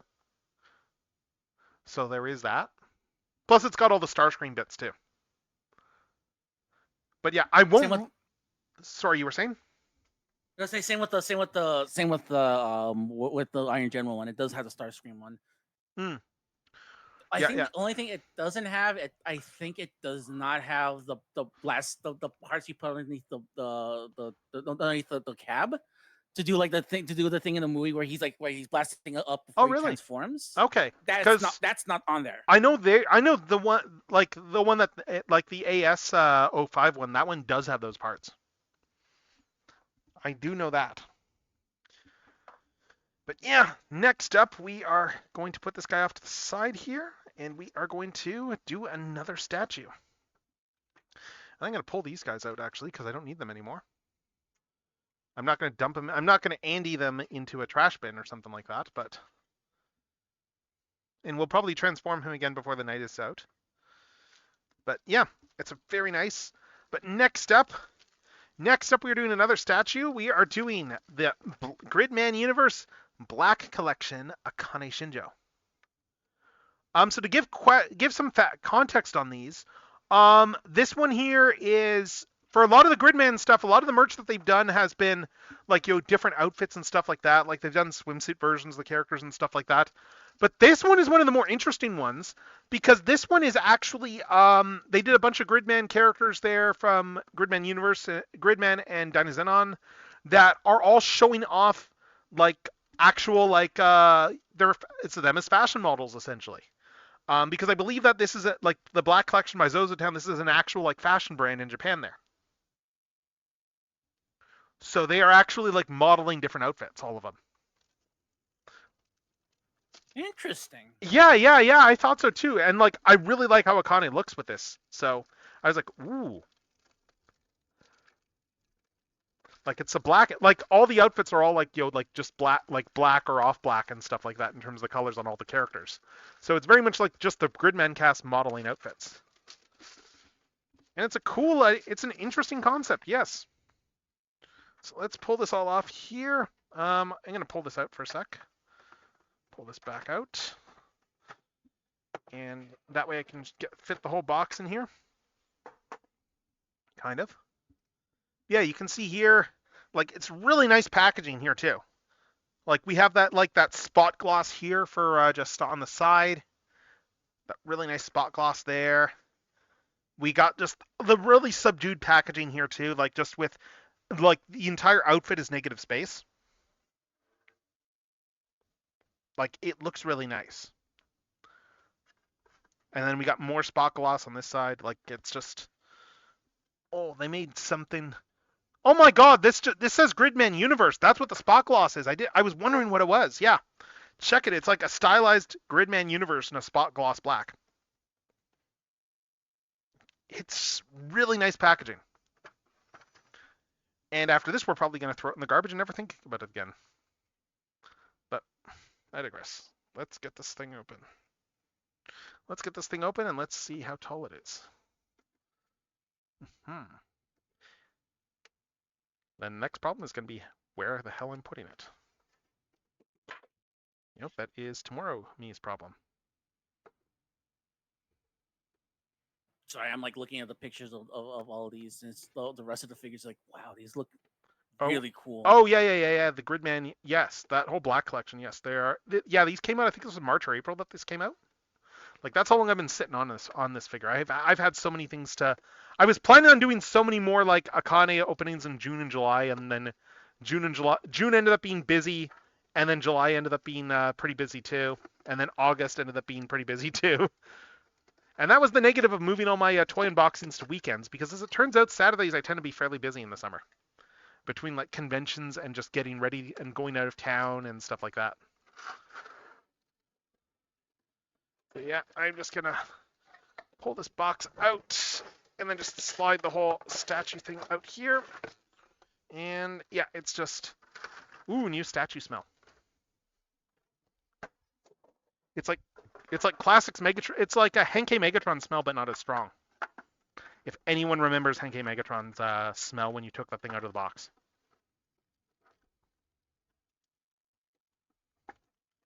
Because God, that OG Henkei Megatron from like the classics Megatron release that Takara did back in the day.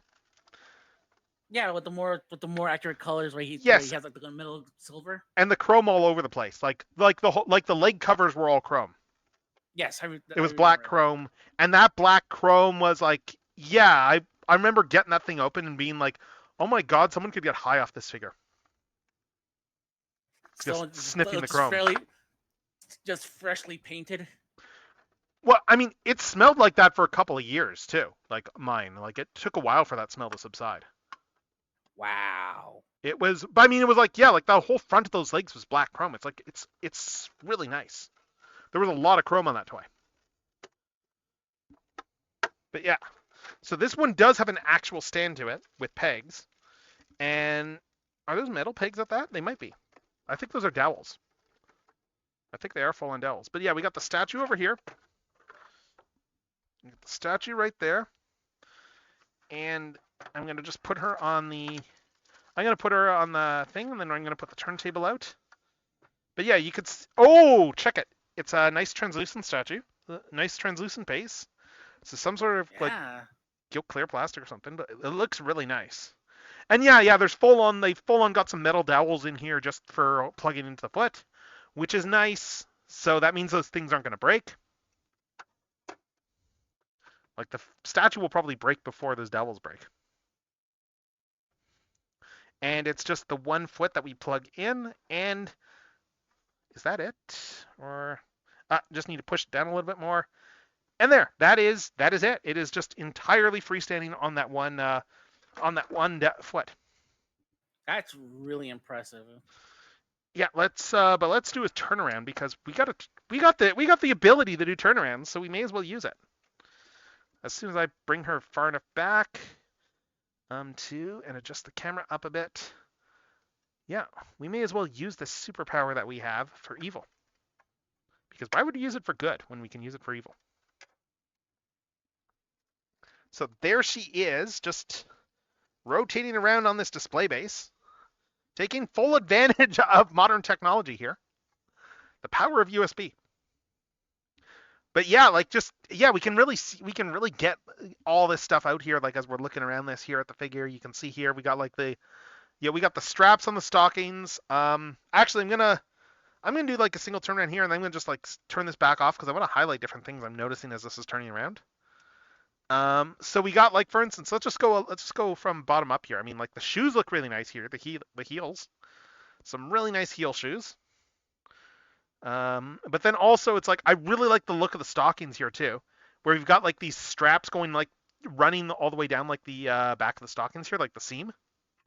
We got this big thick seam running all the way down the back that like ties into the straps there. Just provides a little bit of structure to the stockings. We got the whole pattern on the back here. Oh my god! Look at this here.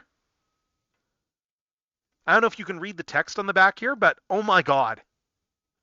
Yes, I see it. That's so... She has an Optimus Prime's tech spec that's all like 10s. Like strength, dex, con, power, eng. Like, yeah, it's like, oh my god. They just full on did like a full 10. And then it's got like the SSSS Gridman bit there with the whole special signature to save a soul Gridman. Like the and you know the stylized SSSS logo up there too. Like, oh my god. And just like the whole look of this hoodie though is great too. We got like what Nowhere Boy is written there on the hoodie. I assume again this is like an actual fashion line, so I assume that is something that's on the actual like the actual hoodies here, because these are very much fashion showcase figures. Looking at the head sculpt here, you can see here she's wearing a choker there as well. And they did a really good job painting the eyes here too. Like the eye paint here looks gorgeous. I'm just putting this on for a little bit more like non-yellow lighting, but yeah.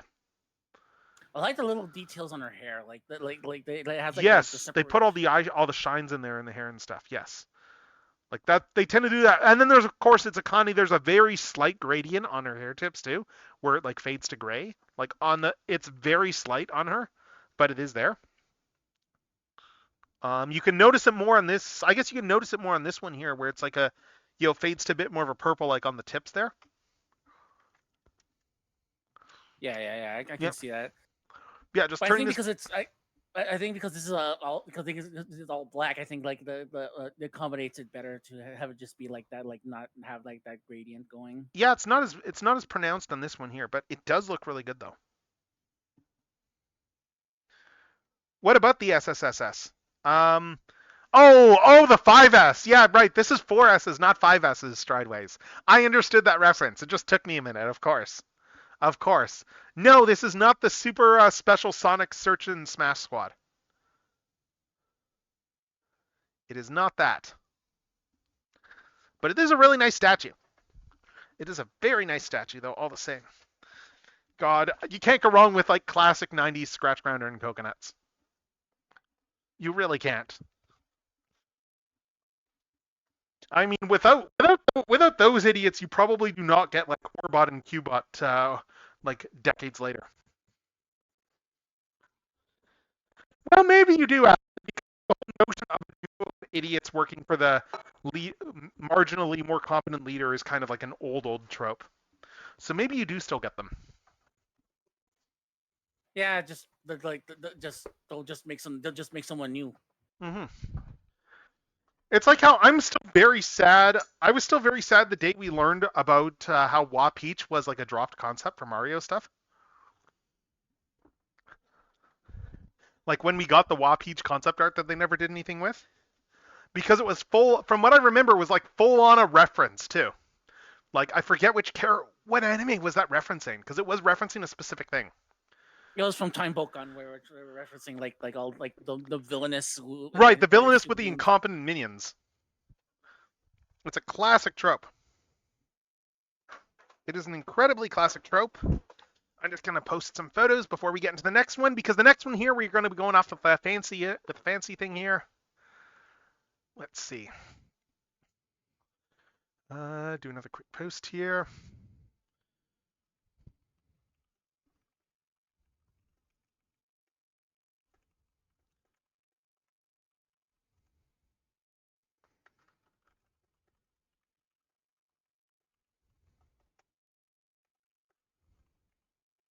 Oh yeah, did you see what happened like for a couple of hours this afternoon? I'm not sure. For a couple of hours, it seemed like they were like for a little bit, just for a little bit, their Fall of Cybertron was starting was available to buy. Wait, what? Yeah, I'm sorry, what? you heard me. I did not hear about this. So for a few hours, it looked like it seems like things like they got like something had happened on Stream side where it just it became available, but it became available but not available to purchase. So if you have a code, you could technically redeem it and you could have gotten the game. Well, hasn't that always been the But case with Steam stuff though? sometimes if a game's unlisted like that, then no, you cannot. Hmm. So for like 2 hours, it was up like that, and they took it out of this, and it went back to like unviable status afterwards. Interesting. So it's like I think something's happening. I honestly God think something's happening. I don't know Yeah. what's happening, but something will be happening soon. And I hope it. I believe it. Because it's like, why are you selling the toys? Well, I mean, I think that the toys thing was probably just the fact that they went, we want to redo these and we can do better, because like it seemed like it took a while for them to like actually be able to get anything done with, like, talking with Activision, like that process probably takes years. Yeah, especially since the fact it's like, well, it was Activision, now it's Microsoft. So it's like good luck trying to get through anything with them nowadays. Well, see, actually, I would argue that I think that the Microsoft thing probably makes things easier because Microsoft is more willing to just license out things that they've forgotten about for money. I think they're probably more willing to do that easy licensing stuff. But that merger probably to delay anything happening if stuff was in the works, because all those talks would be back to ground zero. Because that's just how anything with that sort of thing works. I mean, hell, like case in point, I can give an easy example that is relevant to Transformers there because I've been looking all this stuff up.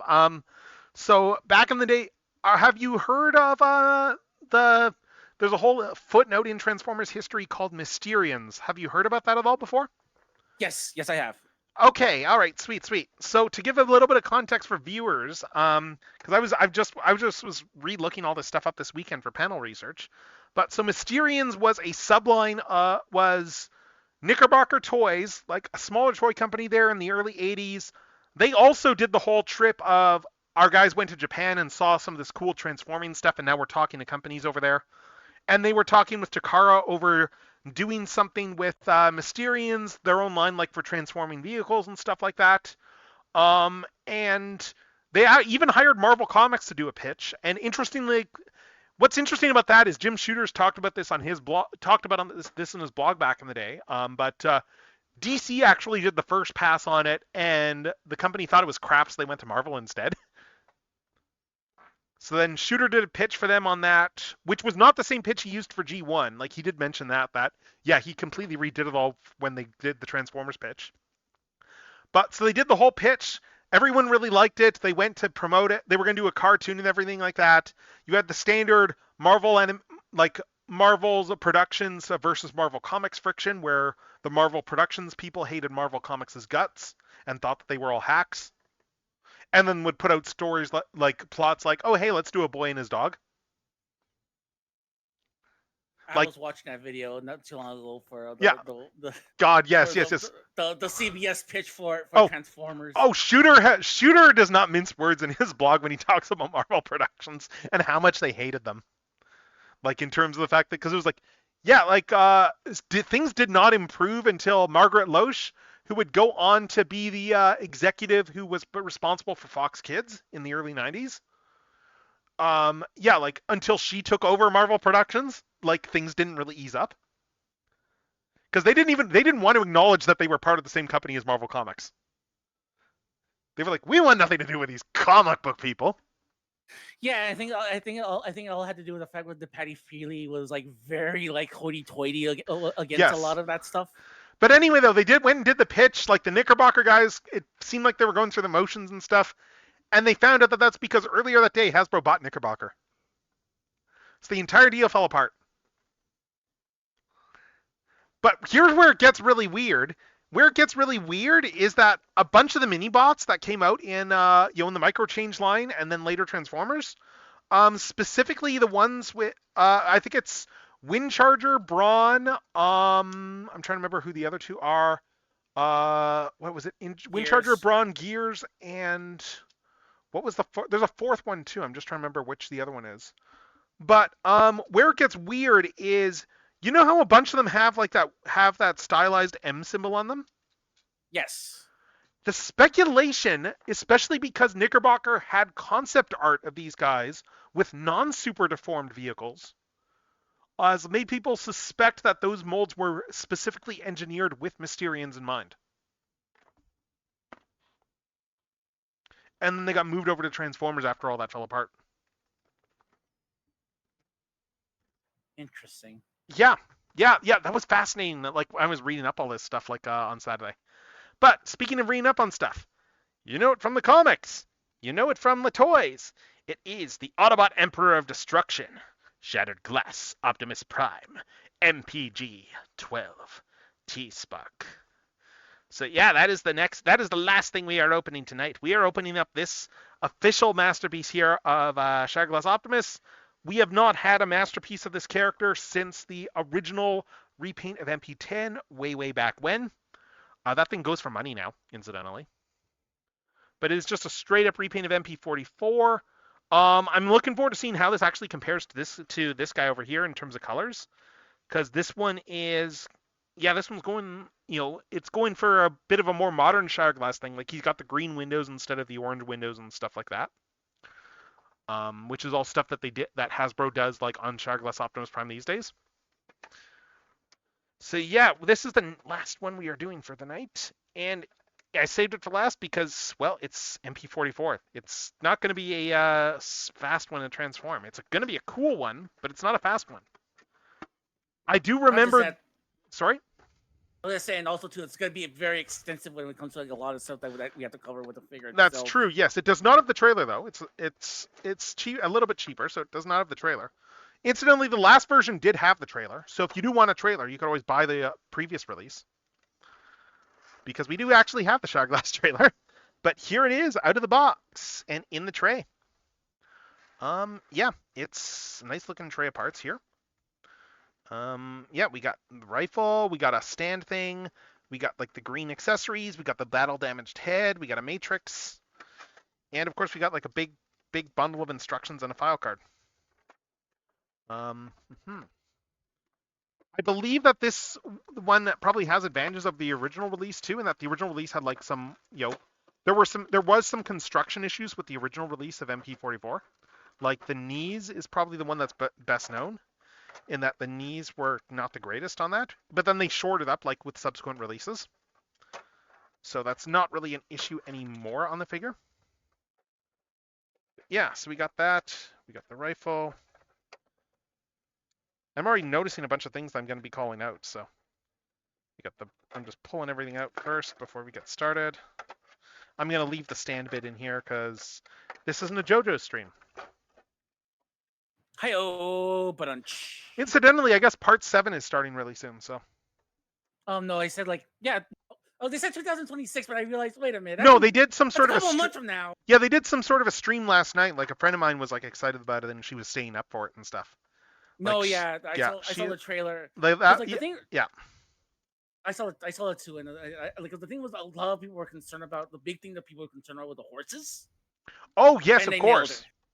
Because Yeah, the horses majority are of the that big series, thing. yeah, because like it's basically a big horse race from the United States in the series. Mm-hmm. So yeah, so like animation, we know for a fact that when it comes to animation and it comes to like horses, you have to do some compromises, and it seems like they actually kind of took their time and actually did something right. Oh, that's good. I mean, it's David Pro. I mean, like, I'm not surprised that they did it well. I'm Yeah, just trying I think to what carefully get these I side think mirrors out. There we go. I think what they're trying to do, I think what they're doing is they're doing like cell shaded animation with the cell shaded 3D animation for the That's horses. honestly, that's probably the best way to do horses. So I'm not gonna begrudge them on that. But they mix it in so well with like the actual animation. It's like it becomes seamless. It's like, yeah, no, like do it. To be fair, CG animation has gotten crazy good these days in terms of like what you can do for like animation stuff. Like case in point with the Rock Lady series there, like they did a really good job on that one with the CGI. Like they very clearly for that one, like I think they full in mocap people playing instruments on that one. Because like it's very clear when you're watching that series, like one, it's obviously CG because there's no way because of how insane that animation is, but also they got all the fretting accurate too.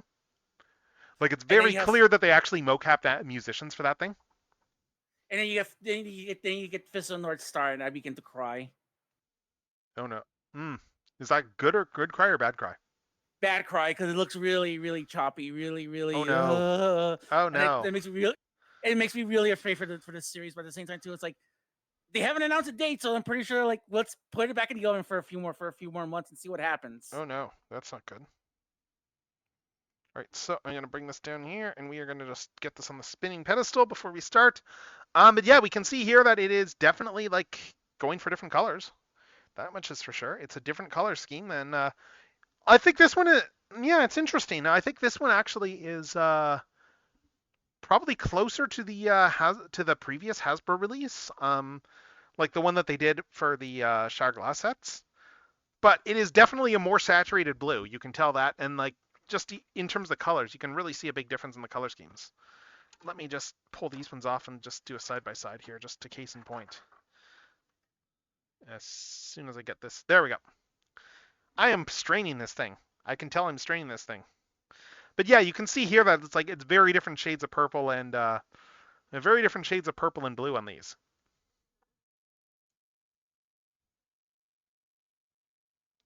Mm-hmm. Yeah, and also too, like that, like the one that the unauthorized the unauthorized reproduction also has like green as well, and this one does not have any of the green. Yeah, well, no, it's got a little bit of green down here. It's just not painted green. It's got some green down here on the grill, and that is to its credit. We do have a little bit of green down here, and then of course we have yellow windows. We have some green here on the actual lights here. A little bit of a blemish on that one. They still did work the Till All Are Gone onto this figure as well too. So it is still there, and it's still a similar font. Like the Gridmen one really copies the Till All Are Gone. Like just to compare, like you can tell here that they are full on. You can tell the Gridmen one is full on like copying it. There, it's very unsubtle. It's very unsubtle in terms of how it's riffing even on the font. But yeah, it is a very nice figure though, the MPG, and like, like just looking, I know one thing that is generally spoken of like as a high point in this figure is like how like the back here, which I will admit it is like a bit more janky than I remember in terms of like just how many parts are all showing, especially when you compare it to like how clean this one is, like for the Commander. Like it is a big difference, but this one does do some really cool stuff in the transformation. Also, too, it feels kind of realistic to a truck like that. That's true. Yes. That is true. I'm looking forward to the masterpiece that we're getting that we're getting next year there too. The masterpiece Optimus. That's kind of like just like the synthesizing all the different masterpiece Optimuses that we've gotten. Ooh, okay. Yeah. Like it's you've probably seen pictures of this one. Like it's got elements of the toy to it, the weapon accessories. It's got a whole mishmash. Like it has the shield from Siege. Like that's how like mishmash. It's got like the swords from the movie. It's got like the shield from Siege. It's got a whole mishmash of bits on it. Like it looks really cool. Like the one that we got coming up. But yeah. Anyway, so we have this guy here. It's like I guess one thing I'll say is a little bit of a criticism too is even just that, the Shatterglass, the faction symbol is just the same purple as the body. I mean, I get it, I guess, like, but I do kind of like when the purple is a little bit different. But that's just nitpicky, honestly. We got the little mirrors on the side here too. I'm trying to remember what else there's to show off. Do the doors open on this guy? Or I think they do. I think that the doors. I'm just trying to. If only there was like a little booklet of instructions I could reference or something like that. Like the one that I pulled out and put off to the side. So let's do that. Let's pull out the instructions. I don't know how. I'm going to try not to reference them too religiously while I'm transforming this because it is a giant sheet of instructions. And giant sheets of instructions are a pain to actually manage in a Lightbox. Yeah, that's what I was like. And I have transformed this. It's been a while since I've transformed this toy, but I have transformed it before, so it's not like I'm new to this. It's not like I'm completely new. I'm just looking here and seeing what there is for if there's anything for vehicle mode that's showing up for features. Oh, right, there's the gun stuff. Yes, I can show the gun stuff off there. I will do that in a sec. So, gun. The gun collapses. Gun folds up. This folds up here. This folds up here. Just all compacts up. I think there's another fold too. Yeah, this whole gun just compacts up like this, and then it can just go into the back. Let me just turn this off for a sec. If there's one thing I wish the commander class had was the collapsible blaster. Yeah, no, I agree. I do like the collapsible blaster stuff. Yes. Like if there's one thing that the Dreamwave comics did right was two things. One, giving Optimus Prime that blaster, and two, like finally showing an unarmored Ultra Magnus. Okay, so here's how this works here. So we have this piece comes up here, and there's a little slot here, and that is going to go into this little slider here. So we're just going to slide this gun onto the back like that, and that is how the gun stores. So it actually stores really well. Like it full on slides on as opposed to pegs on, so it's like nice and secure. Not just that, like again, it goes back to what I was saying earlier. It was like it kind of makes sense if you're like looking at this. It looks like the back part of the truck. Yeah, people forget how messy the backs of trucks are, and I mean you can see hints at some of the other parts on the bottom here too, in terms of just colors and stuff. Actually, let me pull this one down as well. Let me pull the other masterpiece down because we can see here we can see that it's a little bit more in line with the colors on this one here. Like this one, it still has a more classic pinkish purple, but like the blues are much closer between these two figures. And even just stuff like even stuff like the legs and stuff like that, you can tell this one is based more off the more recent depictions of Shatterglass Optimus versus like the old school depiction here with like the black legs and everything like that. And the old school, I think I do prefer the old school overall. I was gonna say, if there's one negative, I kind of wish that they went with the gunmetal black instead of the silver. Yeah, I mean it's like case in point, like looking at when the Magic Square did theirs, because they've done two versions of it based on their two masterpiece molds. I honestly like version 1, even though version 2 I think is a better toy. Like version 2 definitely is an upgrade from version 1. I think version 1 has better colors because version 1 is going for the more BotCon era Shatterglass colors versus the more modern ones that Hasbro uses on things. But yes, we got all this here, so now let's start transforming this figure. And I am gonna pull these things out just to refresh my mind on where I should start with this.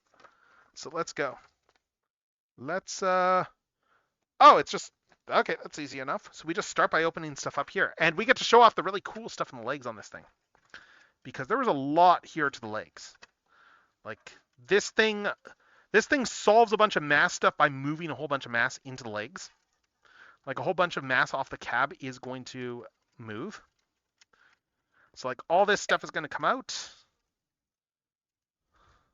Which Like is these. interesting because you wouldn't think of like putting a lot of the cab stuff on the legs. Yeah, no, that's the genius of this figure here. Yeah, because you have all these panels that come off here, and you can see that these panels here are connected to this. All this stuff is going to end up in the legs. Like the leg transformation is the part that's amazing on this mold, because all of this is going to compact up. All of this is going to end up inside these, and these legs are going to end up like ridiculously clean. Hello, Waves in Reverse. Yes, it is the official NP44. Yes, this is the official one. Yes, I do have a knockoff as well, and I'm going to be comparing that color-wise afterwards. But yes, this is the official version, and I'm just trying to refresh my memory on how everything transforms without having to, and hopefully not needing to resort to instructions, because I want to see if I can. Because I remember this toy being an incredibly intuitive transformation, so I want to see if my memory is accurate on that. Which is good because, like, you know, most of the masterpieces that I've had are unintuitive. But then again, too, those were like super duper early ones. Like, Yeah. I think I got like what the only ones I got is Silver Streak, and I have and what's this, and I got Skywarp. Really, But those are Silver like Streak. super. That one's not too bad. Yeah, that's not too bad, but it's like it's still one of the older. It's still one of the older like fairly easies. Not like one of the some of the newer ones. Okay. I will say, I think one I do really like there, I think that is very underrated, is like the ones they did for the movie line there with the various Decepticons in the movie line. Like the last few, Bone Crusher, Brawl, and Blackout are all very good. Yeah, I saw. I think I saw you. I think I saw you with. Yeah, this folds up here. With what's his face? What's the name? Hold on. I'm having a brain fart here. No worries. Brawl was the most recent one. No, before that one. Okay. Bone Crusher? Bone Crusher? Yeah, Bone Crusher. I saw you with Bone Crusher. That looks really cool. Oh yeah, Bone Crusher is great. Like, again, like I love the fact that you can kind of tell how everything goes just as you're transforming it. And I do remember that being the case on these legs. I'm just trying to remember how everything goes still. Like we got this whole bit here that folds up here for like the heel. You can see here that we have the foot right here. Like all this stuff is going to fold up. Let's see. I'm just trying to remember how everything goes. Because we got these are gonna come around here.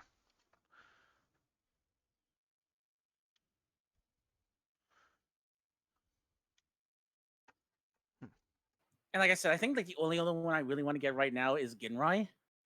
Oh, Jinrai's great. I need to get God Bomber still, actually. Yeah, I see the unauthorized reproduction ones on AliExpress. I'm like, maybe. Oh Just yeah, maybe. you're right. It does have a lot less paint. Yes. I don't think this is all. I think this is all plastic as opposed to painted. Although, yeah, I'm just trying to tell. Because it is a very glossy finish, so it might still be painted. Like a lot of the blues and stuff. I'm honestly not sure. Because it is very glossy. But yeah, I'm just trying to remember how everything goes. I remember there's like I'm flashing back to the last time. It's been years since I messed with this mold. I'm just trying to flash back, and I remember there's a lot of really cool tricks that go on this thing in terms of like how everything compresses in the legs. I'm just trying to remember how they all go. Like I know once I actually get it, I will be like, oh my god.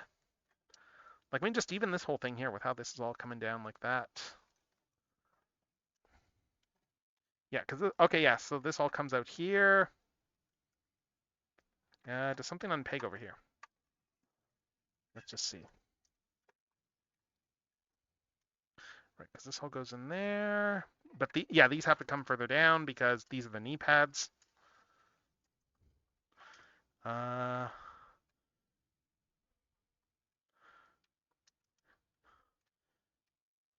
see.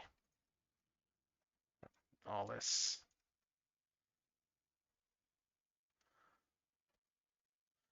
Because yeah, all this, there's a lot of stuff that's going to have to go inside the legs. So And I know like the legs, I remember the legs being the most interesting part of this transformation. So I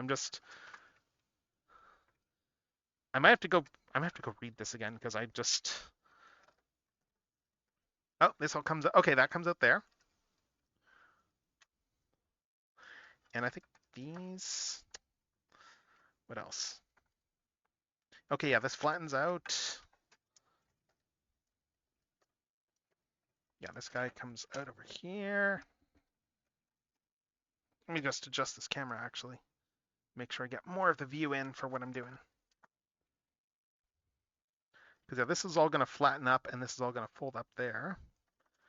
And these guys, these are going to come out too. And I think this is going to make like the sides of the leg. I'm just looking at this because I don't want to. I'm like holding my breath here because I don't want to like you messing up. And also too, I'm like I'm No worries. fascinated by this. No worries. No, I am. Yeah, I'm just trying. I am very much in that whole thing of okay. I remember this being a very involved thing, and I'm just trying to remember. Like I'm just looking for all the different tabs and slots and. Okay, yeah, these guys fold. This folds around. Yeah, this folds in like that. Because all this stuff here needs to compress up, and I think that's how you do it like this. So all this stuff is going to compress up like that. This fold in, yes, that does. Yeah, this is all going to fold in. All this kibble here is going to fold in like this. And then like this is all going to shift around on the legs. I do remember that. Actually, I'm going to pull this out. Just not scratch up the surface of this anymore. But yeah, this is all going to like it's just the fact that they did the whole touch of we are going to put like the whole thing inside the toy is kind of like I think that was kind of like the big like epiphany on this transformation when they reached that idea of yeah, they were going to just put the entire sides of the cab in there just to put more weight in the legs and then also just have less stuff that they need to get rid of. See, the chat says I have one of the fourth party KOs, the MP44, the Shattered Glass colors, and I imagine doing this with the heavily painted original MP44 is stressful. Yeah, I don't remember being that bad with the original, but I do know which one. I think I know which knockoff you mean. I have that. I think I have that same knockoff. So, and I'm gonna be showing that afterwards just to compare. But, like it's off to the side. The only negative I remember the main negative I had with the knockoff was just the fact that on mine anyway, like one of the hip ratchets does not work. But yeah, right, okay, because there's a panel in here that I need to get out. I'm just trying to remember how this all goes. There's a panel inside the leg that needs to come out. Or is it that this entire... Yeah, because I can see here, you can see here there's a whole hinged thing here. So this guy needs to come out here. And how does this all go again? I think there's something that I can unpeg that I don't know I can unpeg. I think that's the secret sauce here. Let me just check the instructions again. Let's reference these. Okay, yes, that pivots down. Right. Yeah, all that cable comes apart. Those guys swing all the way. Oh, these should be able to swing further down. Okay, hold up. Hold up. Yeah, these should be able to come further down, I think. I think I'm being conservative with some stuff. Is it? I'm just checking this. Oh no, that's the side kibble there that folds down and then all that folding up. Hello, Professor Fang. Yeah, we are. Welcome, my new. Thank you very much for the follow. Hello, Fang. How was the rest of your stream of Sonic Cross Worlds? Ooh, Sonic Cross Worlds, nice. Yeah, they've been playing it and just I want it. The problem is, it's like I don't think I can shake $59.99 just yet. Okay, yeah, so it looks like these... Yeah, there's something here that has to fold down. I'm just trying to remember what. something in here folds down, and then that lets me get at other things once it folds down. I am just trying to remember what it is that does. Unless it's... Oh, no, that's what it is, I think. I need to bring those feet down like that. Yeah, these guys... This has to telescope down, but there's something that opens up here. I'm just trying to remember where this all unfastens, because I know it, like, as I'm messing with this toy, it is one of those weird things. It's one of those classic things where as soon as I figure it out, I'm going to be going, "Oh my god, that's all." Like Well, it's the Oh, unboxing's here we going go. pretty good. Yeah, we've done a few things. Yeah, right now we're figuring the masterpiece collection here. Yeah, It's we're just, on the last yeah, one of the this night with this one. Yeah. and I'm this just one's like, yeah, this is a difficult one, but we got this. We got this. Yeah, I'm just trying to remember how this I remember the basics of how this is all of, this leg does have to flip inside out. I'm just trying to remember where I unpeg things, because there's definitely some points where I have to unpeg stuff, and then let's just pull these instructions back out again and just see if I can figure this out. Yeah, because that's all the... Okay, yes, the whole wheel well bits are coming out to the side on this. So that's what I'm not doing right. Okay. Let's try doing this here, because it looks like these wheels come out, these whole wheel bits, I see these coming out. I just need to find how they come out. And it makes sense that they come out. I think I'm just being overly cautious. And there's probably a peg. Yeah, it's probably just pegs in over here. But let's just double check this again to be safe. Because yeah, wheels. You know what, Fang? Nothing would make me happier if you could make my friend Techno get that affiliate. That's all I'll say. It's like, if you want to make me the happiest boy in the world, get this lovely supervillain in the affiliate they rightfully deserve. Oh, yeah, thank you. Okay, yeah, there we go. Yes, okay, yeah. This is exactly what I meant when I said as soon as I spotted it's going to be obvious that this just untabs, and that is just going to make everything easy now. Because now I can see exactly how this is all going to go. It's just a case of I just need to untab this whole side of the leg bit here from the... I'm just looking for where the tab is, just so I make sure I see. How was this tabbed in anyway? Where was it tabbed? It was tabbed into...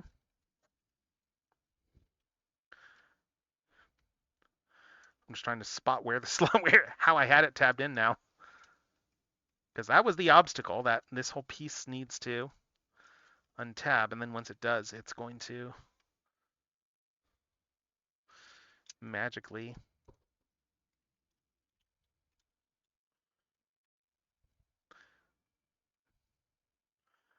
Huh. That's funny. I'm trying to spot where the tab was to begin with. That's not good. Oh, I mean, like, it's just a matter of I just want to remember how to secure it, so I know how to untab it. But because like once it's out, that's why it's this heavy bit right here. It's a really thick tab. I don't need to worry about that. Okay, it's just a super thick block. That's all. That's why it's a thick block that it's tabbed into. So it's gonna take a little bit of force to get out.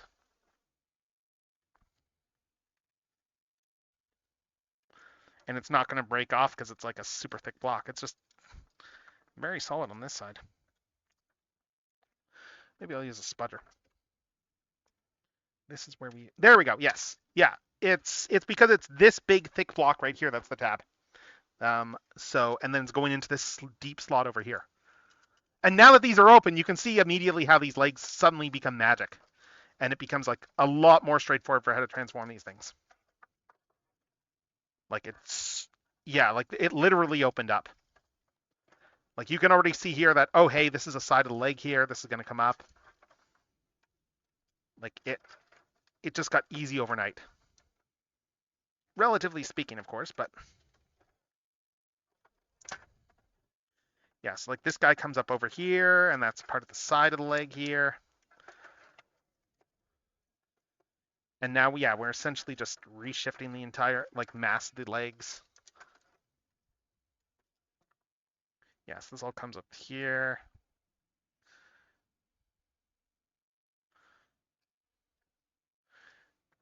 What else? This guy comes around. And why is this not going over? Yeah, this guy needs to come up and in.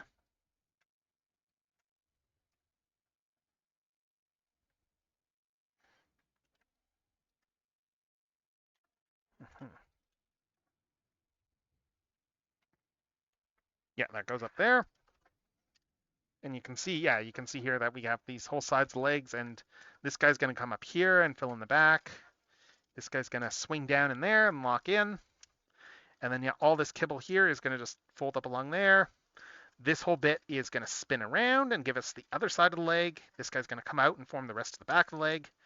Like, yeah, now that I got past that one hurdle, now it gets straightforward. Now it gets really straightforward. This comes together here, so you can see that we have the sculpted detail that is aligning there. And, oh, hold up, this kibble, this guy didn't fold up right. There we go. There. Yeah, so we got all this detail right here. This guy here, it's going to peg in over here. That just pegs in over there. Then this guy, whole assembly over here. How's this go around? Because all this guy needs to come around and in, and what am I doing wrong?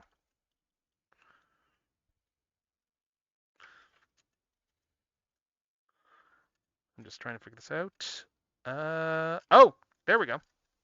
Okay, this guy comes out. That's why. Yes, this guy comes down here. Then this guy comes out and forms the rest of the side of the leg. And now we can get all this kibble down. And is there another fold somewhere? Because, yeah, this whole goes down like this. I can see that. This whole goes down like this, and this folds in, and then this whole guy needs to come back up.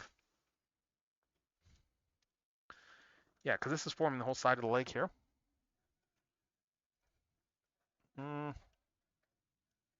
Yeah, we got the foot down there.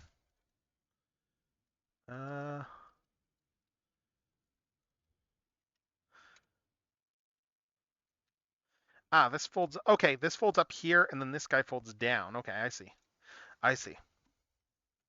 Yeah, this comes up here.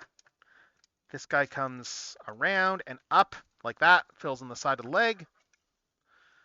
This guy, yeah, this swings around inside there. Now we got it. And we get all this stuff that clips together and goes inside. All this stuff comes inside. It all locks in.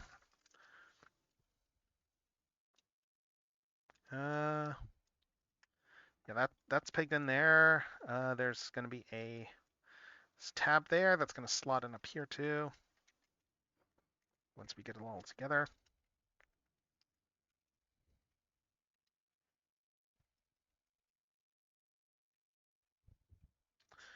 Is there something I'm missing or? Oh, yeah, I think this comes down as well.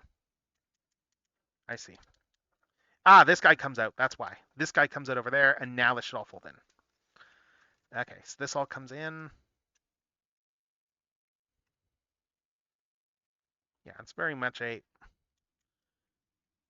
glorious origami of a figure. Yeah, but what's incredible is that it's all clean once you Yes. put it all together. Mm-hmm. No. It is insane how clean this thing all gets once it's all up together.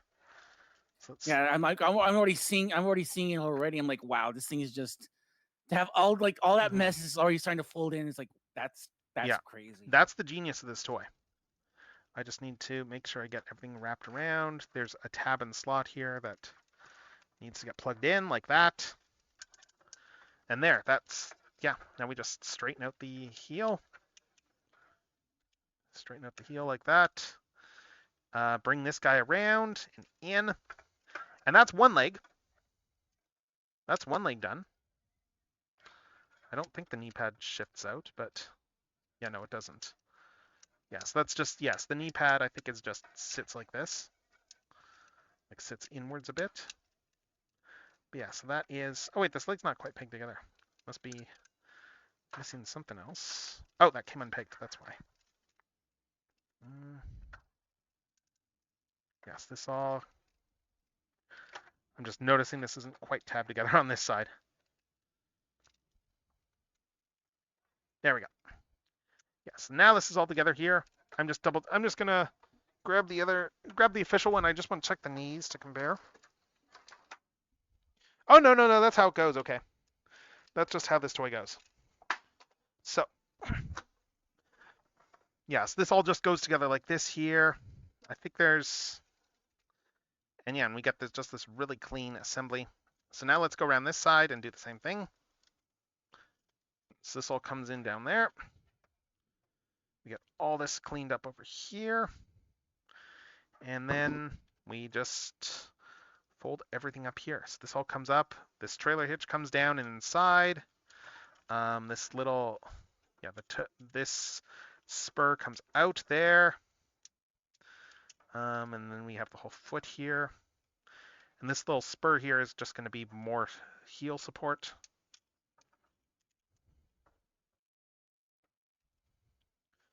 What else? Yeah, that guy just sits there. This guy comes up and down like this. All this kibble just folds up. This whole guy swings around like so. And this guy swings out.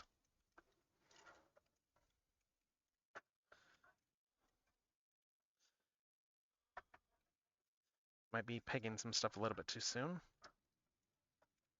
Because yeah, this is all gonna swing around and yeah, what else? Yeah, all this stuff here. Yeah, okay, this guy swings out, right? And then this guy can swing out. Then we've got all this kibble back here. That's just gonna compress in.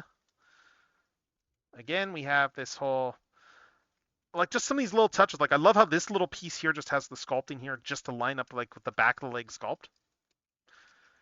You know, yeah, okay, I'm doing something wrong on this leg because it's not quite pegged together. Let's see. Yeah, so bring that guy out there for a sec. Bring this guy in. This all comes together there. This all folds in like that. Line everything up in here. Line everything up in here. This guy comes in just to help seal it up. That's up like that. Yep. This is not quite lined up in the front. Now it is. Then this guy just pops in there. And then, yeah, and then we just bring the feet down. And I think this one, I need to adjust a few parts on this one. It doesn't look like it's quite coming together as well. And that's probably just, there's probably something that's misaligned in here. Let's pop this back open.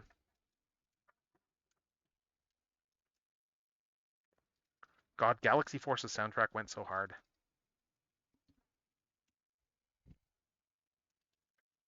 Like just Starscream's theme is just like the Megatron Starscream theme is just so good.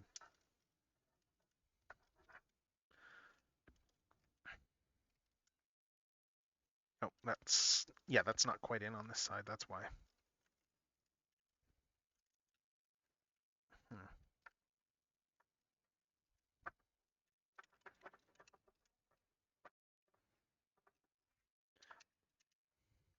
I do really like the difference in the dynamic between like Galaxy Force and yeah, but like the difference between just with Galaxy Force where you got like Megatron and Starscream essentially is like just two warlords sort of thing where they're not really a faction in that series so much as they are just like a couple of guys who are after power.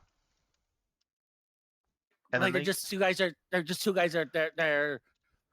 the same place, but they're completely out for themselves more than anything. Well, I mean, like I guess you have Thundercracker, but that's like really about it.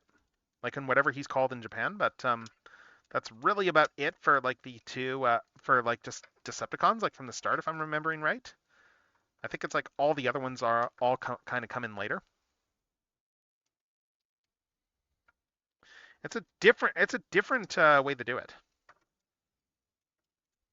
Like you still have a lot of Decepticons and stuff, but it's like, but they are very much just like, yeah, Master Megatron is out for his own stuff. And then of course you get the whole the whole history of that show there too, just from a conceptual standpoint, whereby like the the team at Takara really didn't write something that was, sorry, not Takara, like the animation studio, they really did not write it to fit in with something, but Hasbro very clearly intended it to, like from a design standpoint and just the general design continuity.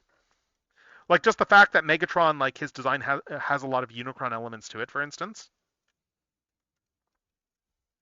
Just the whole Yeah, Unicron like armor aspect of the design. Like it's very like clear what the that's the intent was, spikes, like the spikes that he has, and the shoulders going and around. stuff like that. Yeah, yeah. It's very clear that the design DNA is there, but that it was just not followed through by the studio in terms of the writing. So you got like this weird kludge of a series there that is trying to fit together, but it only kind of half succeeds. And yeah, this one, is this one not pegged in right? Or, oh no, there we go. Okay, so we got the legs here now. So there's the legs. There's the legs so far. Like the shoulder pads just kind of sit out there. That is probably one of the, well, no, they're supposed to, it looks like they're a little bit more centered. I think these do shift. I just need to remember how they shift. Because it does show them a lot more centered on the actual artwork, so I'm a bit confused. Like the actual art on the box does not show them off center, so like the actual knee pads. Let me just see if there's a step I'm missing.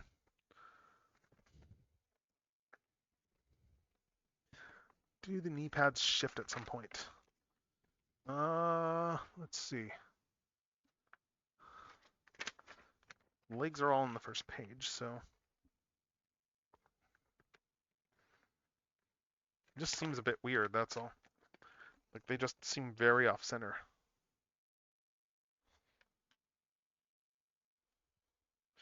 Like I've got, the leg transformation looks like it's pretty done here.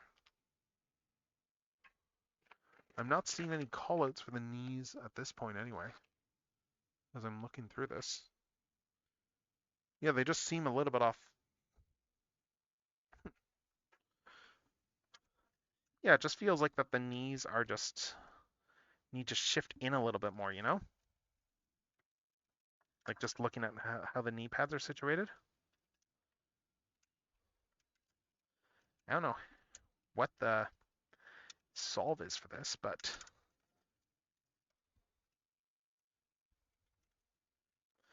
unless these are supposed to. Oh, no, interest. Okay, no, something's not right on this leg, because yeah, this leg is definitely like pegging in a little bit more. So yeah, something's wrong on this leg. Something's not fully together here. So let's see if I can figure that out. That's probably where my problem lies.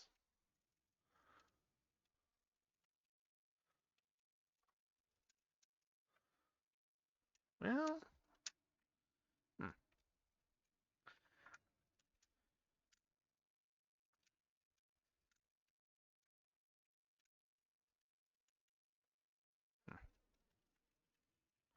Okay, anyway, though, that's more or less the legs. That's more or less the legs on this guy. Until I realize like what I'm not doing right, but yeah, so let's go up to the upper body. Let's upper body this guy. And I think it's going to go a lot faster now, because we can already see like the arms are right here and the hands are just in here. So we just need to deform these entire, yeah, like these guys come out here.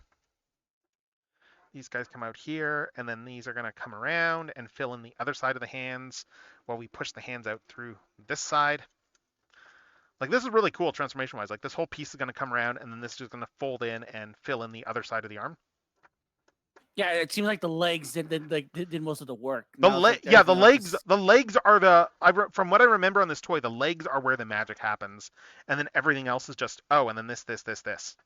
Like we got the arms. We got the forearms already. The forearms are like very self-explanatory. Like you just fold everything up like that. There, that's the forearms. They're done. I mean, Waves yep. where it says Gear Walker mode, which is like don't show that don't show that photo to Harmony Gold. Yeah, and then we bring these down here, and then bring those in there. So we extend the arms, and yeah, and we got that's the arms right there. That's the whole arm transformation. And now we get into the really crazy alchemy stuff, like where we have to deform everything else. And let's see. So we got a whole waist assembly here. Yeah, we got this whole bit is going to unpeg over there. There's just a little like tab there to unpeg this. I can already see that we need to get this backpack up in order to get everything around. So like we have this whole backpack over here that opens up. Like this is where the sound box is on the original, like this backpack. And then yeah, and then we got, let's see, we got this entire front here that is, oh right, I'm remembering another cool step on this figure here, and I'm looking forward to getting to it. And that in, okay, these guys come up here, right? Because these guys still stay in place. These are still going to be the headlamps, I think, on the final figure. But what's cool? One of the things that's cool about this toy is the windows actually do like turn around and they become the windows for the for the robot mode. So like everything here is going to come out. We got all those parts in here that you can see are going to be like the sides of the chest. You know, some standardish stuff. Yeah, these guys come up here. This guy, right, this guy unpegs. Does this guy unpeg through in the middle here? I'm trying to remember now. Okay, this guy comes up here. And how do the windows do their magic again? Because yeah, the centerpiece is not part of the windows.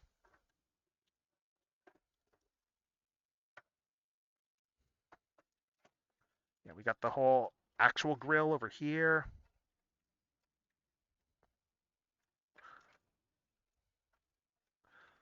And like you can already kind of see a lot of stuff here, like those up and ups that these can fold up. Yeah, we have I think this is the matrix chamber over here actually. So we got the matrix chamber coming out. Yeah, this is the matrix chamber right here. So we may as well open this up and slot the matrix in. So slot the matrix in there. That's just the matrix chamber coming up from underneath. And it's just going to go inside this whole grill section here. Does this, I think this just, does this snap in or? Maybe not, okay. But yeah, this comes up here. And we can already see that, yeah, all this stuff is going to come around, bring these legs down. This guy comes down in the back. That's just going to fold that up. We got these guys coming out here to form just the entire crotch assembly. So those all come down, and now we can get this whole waist down here too. And there.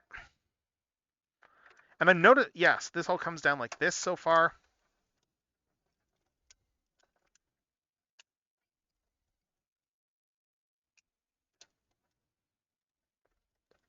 So already we're making some pretty good headway. Yeah, this is all going to come down here. Does this guy?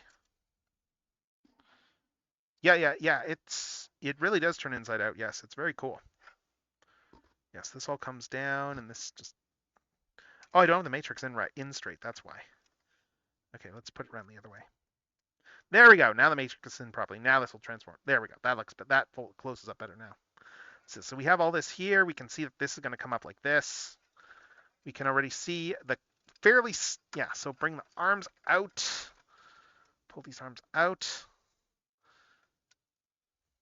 And we can already see some fairly standard tricks by now in these sorts of primes, whereby the wheels are just going to fold up.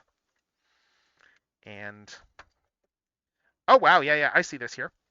Yes, these wheels are going to fold up in here. And watch this here. Watch this, these wheels fold up behind. And then the wheels folding around fills in the rest of the gray abs there.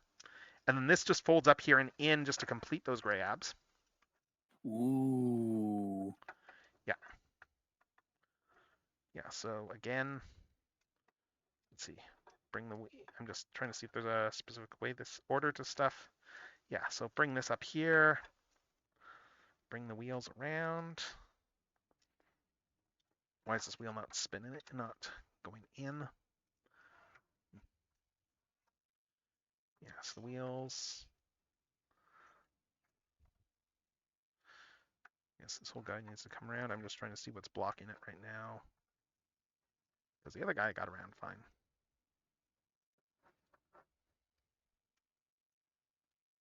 Yeah, let's see. You are going to come around. Okay, let's bring these down here like that. Just for ease. So yes, this guy needs to, this wheel is just not moving.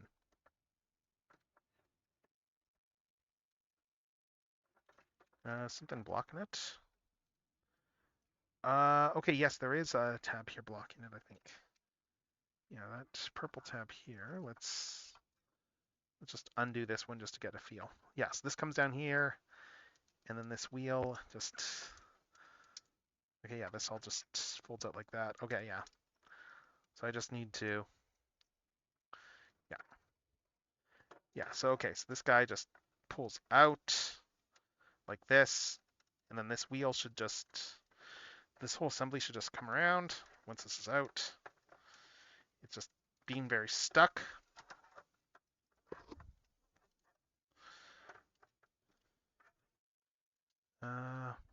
Why is this not moving? It's. Yeah, this whole assembly is just being stuck right now, and I'm just trying to make sure that, trying to figure out how to unstick it.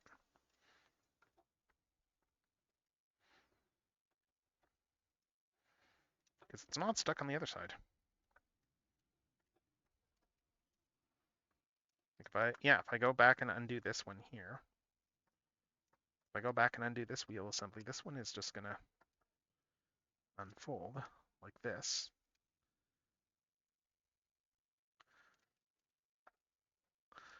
So why is this one, what's blocking it? There's gotta be something blocking this.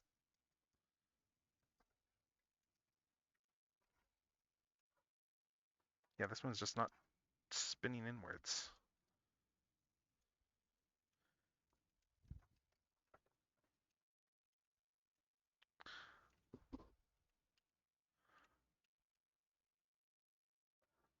Hmm. That's weird. And annoying.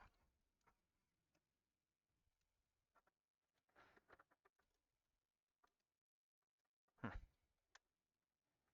Yeah, I can't get this guy to. This guy should spin around and in this wheel, but it's just not. I don't really want to force it.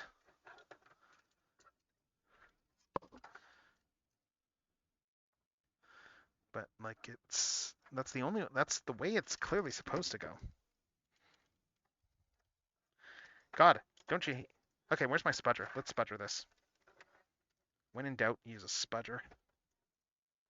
Yeah, no, I'm like clenching I'm clenching to everything anything I got because it's like, God, don't break this, don't break this, don't break Yeah. this. Because I can see exactly how it goes. That's the thing. I did it on the other side. It's just a little bit stuck here. That's all.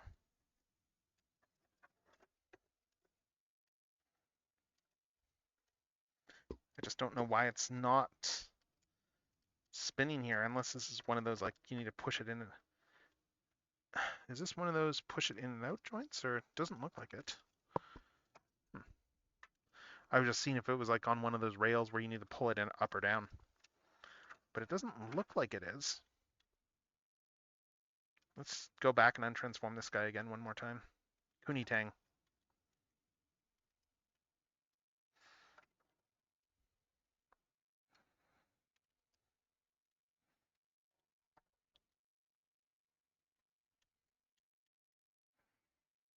Yeah, this guy just butters. This guy's just like. Oh no, it doesn't. Okay, sorry. Right, there's a little. Yeah, there's this. Let's see. Yeah, okay. This does slot. No, it doesn't. I'm just misreading this. I'm just trying to look at these and compare the two and figure out why one is moving and one isn't. Like if I move the light up here, let's see. Yeah, this guy just slides in. This guy is just not.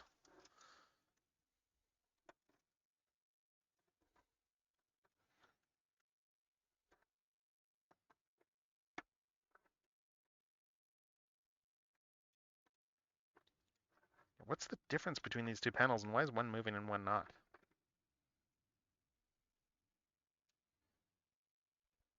They look, yeah, the assembly's the same. This guy's just a little bit more stuck. Oh, that's why, duh. Oh my God. There's a slider, that's why. Yeah, there's a wheel slider. I'm dumb. Yeah, it's just, this locks in place with this wheel sliding up. That's why. So then you do that, then you bring that up, and then we finish this whole chest. Like that. Then we bring those in like that. There. That's why.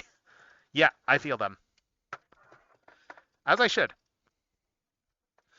Yeah, so we got all this Well, here. to be fair, I didn't even know that either. So I was like, don't feel too bad. Okay, so this all comes up here, right? Because all this stuff is going to go in the backpack. All this stuff back here. And so that whole middle area is going to come out. And then these are going to come around. Watch this. These windows are going to fold around like this. Oh, and right, these go in the backpack too, yes. And then these are going to fold around because look at the other side of these windows. Like, they just fold on, use the same window piece and just fold it around. And shift its location too on the torso at that when you're doing the fold around. And that's how. Oh, that's clever. Yeah, it is. It is very clever. Yeah, and then this all comes around here. These guys are going to come up here. Yeah, these guys come in there. Yeah. Yes, and these guys just swing around. And yeah, a lot of this stuff here, you can see that this bit here is going to be the new like top of the torso. These two guys here. And all this stuff back here, this is all going to come back, and this is all going to end up in the side of the backpack. I'm just remember where things fold.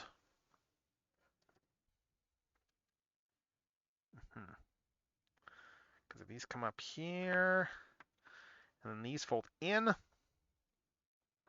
and there's another fold here.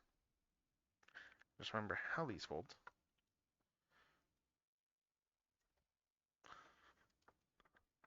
Ah, yes, these go here. Yeah, these go in like that. And then, yeah, this goes in like this here.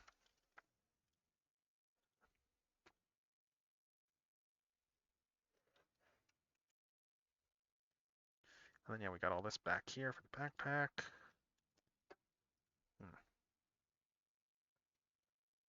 Yeah, this comes up. It goes down there.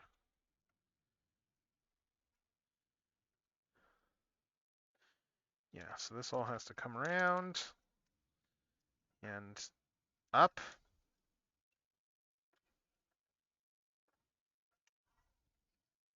Or does this come back down here? It must, yeah, because this all comes down here. And then this all, yes, this all comes down in here. And these rotating windows, the whole thing with that is it's going to reorient the entire area there. Like, these are going to rotate around, and it's going to shift these further up the chest.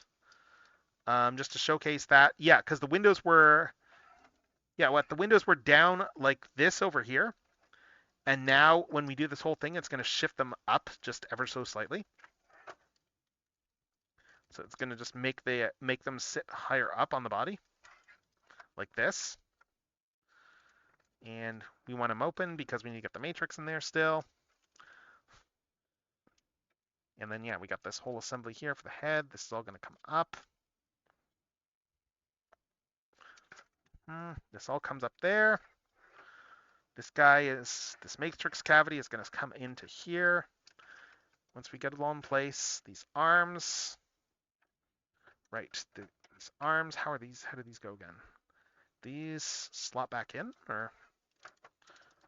I guess they do, yeah. Yes, the arms just go in here. This all just folds up. Yeah, these guys down. And we just need to get everything lined up over here.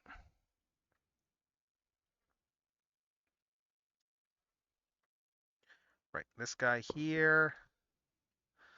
Does this slide up inside there, I guess? Yeah, it looks like it. Yes, this all comes up and around. You can see here that these are going to come down in. Yeah, I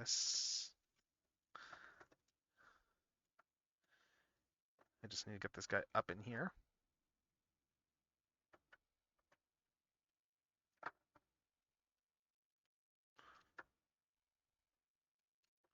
Yeah, so this comes up in here.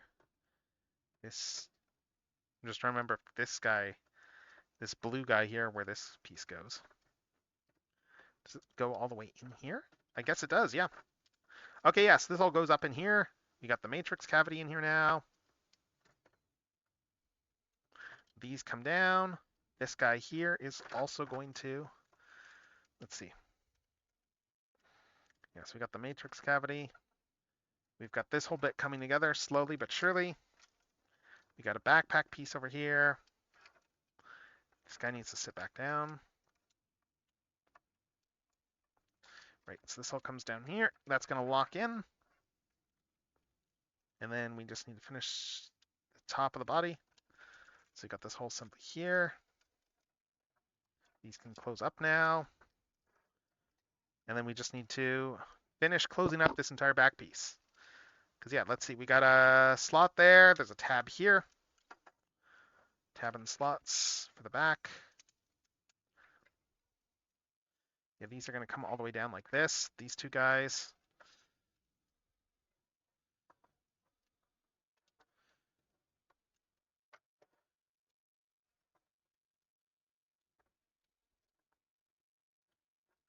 Okay, yeah, these guys. Let's see.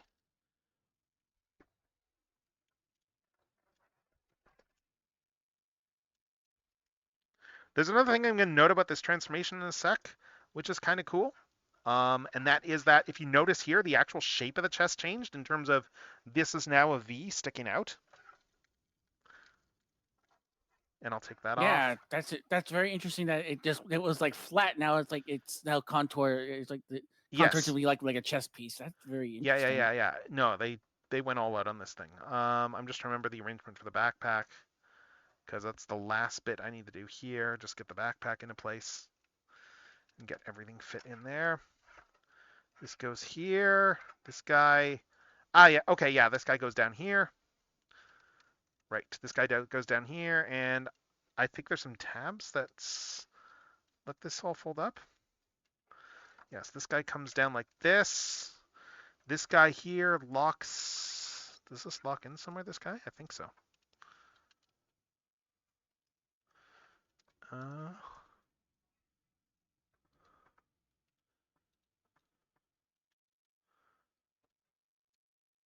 Okay, yeah, that comes around there. This comes around down here.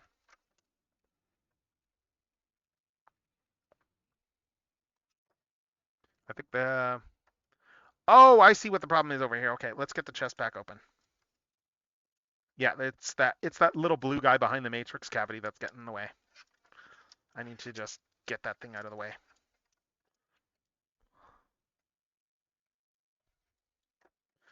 Yeah, it's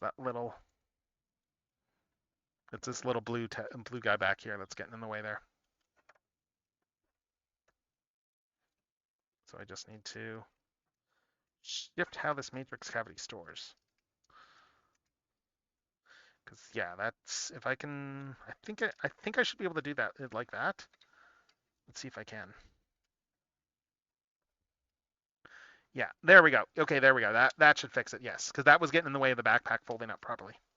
And now we can bring the head down like that. And then we got the rest of the backpack over here. That just comes up and folds in over here. And there's the rest of the backpack. And then yeah, we close up the windows.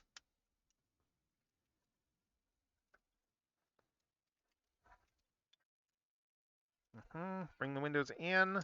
Yeah, we have that slight V shape there. Still, bring the arms around. And we're almost done now. We're home stretch now, so let's bring it home. Okay, this... Do these just stay up here on the backpack, or am I missing something? Yeah, these panels go down here.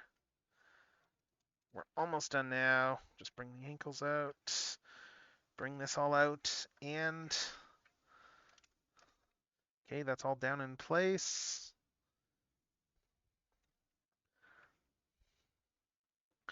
All right, and I'm just gonna double check with looking at the other MP. But oh yeah, no, I missed it. Yeah, there's a bit on the back. One last bit on the backpack I'm not doing right, and that's that these guys fold down like this. I thought so. I thought I was doing something wrong. Yeah, these come down like this, clip in, fill in the rest of the backpack, and that, ladies and gents, is MPG Shatterglass Optimus Prime in robot mode. As you can see, it's a much more modern Shattering Glass deco in the sense that it's got like it's not quite as pink of a purple. It's also got like the green there on the torso, on the crotch area there, which the original Shatterglass deco did not have. It was yellow there. We got like the more gunmetalish silver there, as opposed to just the straight up black from the original toy. The blues are different colors. It sounds like this is me nitpicking, and to an extent it is, but it's also me just highlighting just how much this design has changed over the years. Oh, smokestacks, bring those in there. Yeah.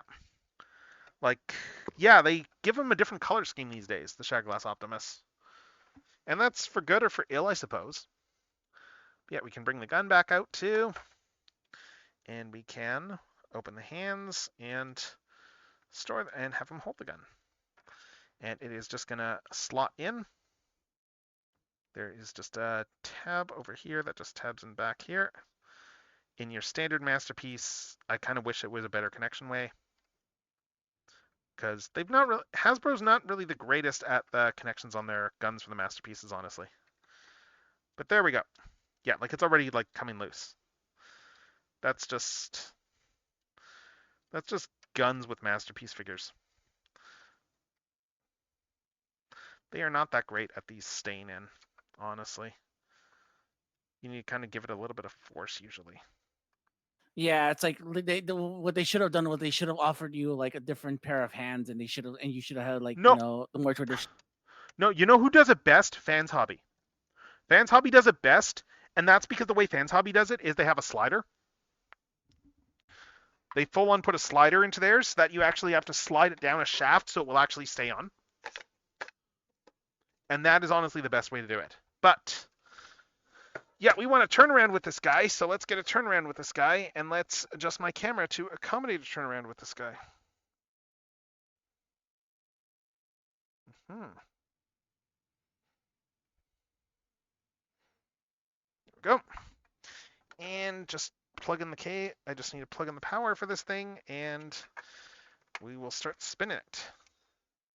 So yeah, there we have MPG Optimus Prime. We're kind of angling up at him. Let's see if I can adjust that angle a bit. That's better. Yeah, like I'm just looking at this thing here. Backpack is pretty much the same as on the original here too, looking at it. I think there's just like no soundbox or anything like that. But yeah, you're right. Yes, waves in reverse. You're absolutely right there with regards to the T-slot. They absolutely need to do that. But yeah, this is how he looks though. He looks pretty good overall.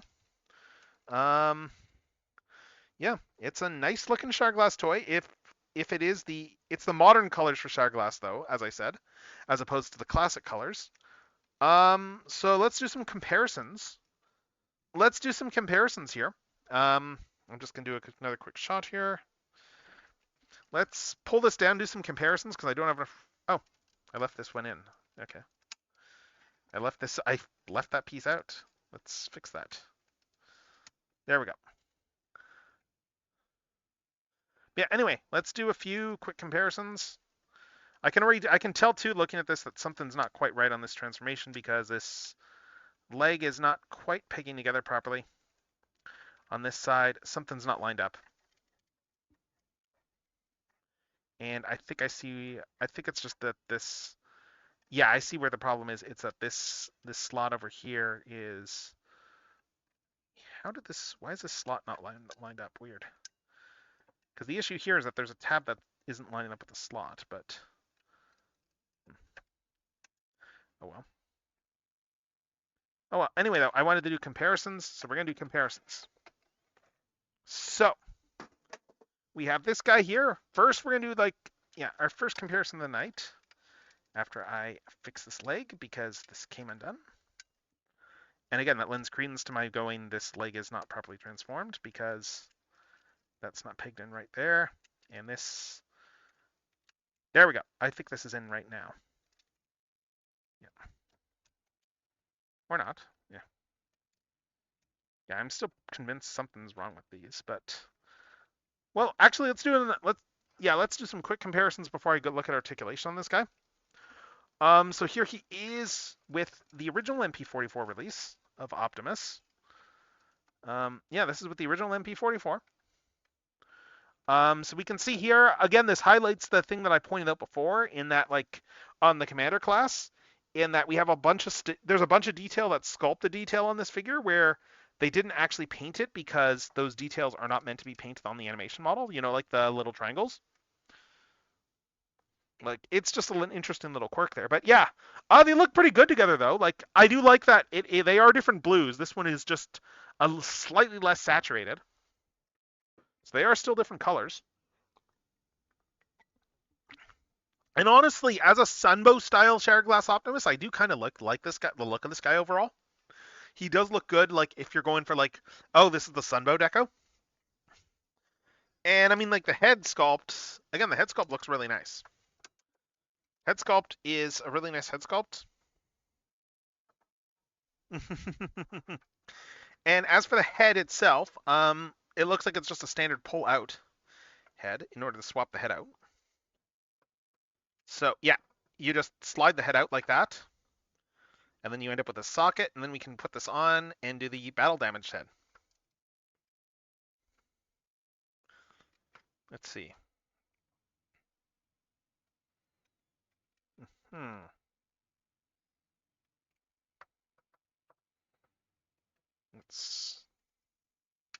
There we go. Yeah, this one goes on here. And oh, I really like this head on this one. Ooh. Oh, this looks good on the Shattered Glass toy. This head, let's just do a quick comparison too, because we have the battle damage head from this one. You can see here that it's very much aping the same sculpt between the Commander class figure. But yeah, this battle damage head looks really good though. It looks nice. So yeah, that's just there like that. I'm just gonna put these around like this here. I guess we need to show off all the different accessories and stuff too, because we have the Energon axe and stuff as well. So yes, the Energon axe. How do you hold this? I think it's just a case of we need to fold the hand back up. I'm just trying to remember. Let's look at the instructions again. Oh right, I forgot about that too. Okay, I'll show that in a sec. Oh, nice. Yeah, where is... Oh, really? Okay. So the way the hands work is you actually do have to physically pop off the hand, which is a bit of a... Really? I just looked at the thing and went, really? You need to pop the hand off? If I'm looking at this right? Because there's... Unless you... Let me just see. Yeah, because a hand can fold in, but there wouldn't be enough clearance. I just need to double check how you pull these hands off, because unless it's just the one hand that pulls off. Because the instructions full on are showing the hand just coming off for the... Yeah, maybe it's just this hand that does it. Let's see. Because it full on shows the hand being pulled out. And that's kind of giving me a little bit of pause. Oh, I see how this goes. I see. So the hand pulls out over here. It attaches to this guy over here. And then we snap the axe into this piece up there. That's certainly a way to do it. I think that's how it comes out. Yeah, I wasn't an 80s kid either, so it didn't hit me the same way that it did for people who grew up in the 80s. I Yeah. think for me the one that still scarred me was how they killed off Prowl. Jesus Christ! Did we have to see? Do we have to see like the complete the destruction from like his face and everything? No, sir. You're not Jesus Christ, wrong. Prowl's death is like an especially brutal one. You are not wrong there at all. Yeah, I'm just trying to. Yeah, they didn't make this.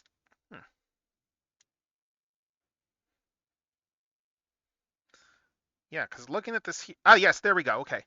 Yeah, so I don't like the way that they did the axe here, because the way it works is you just have to full on like pull the hand out, like off this piece here, and then you take the axe here and then you just put it in via the same joint.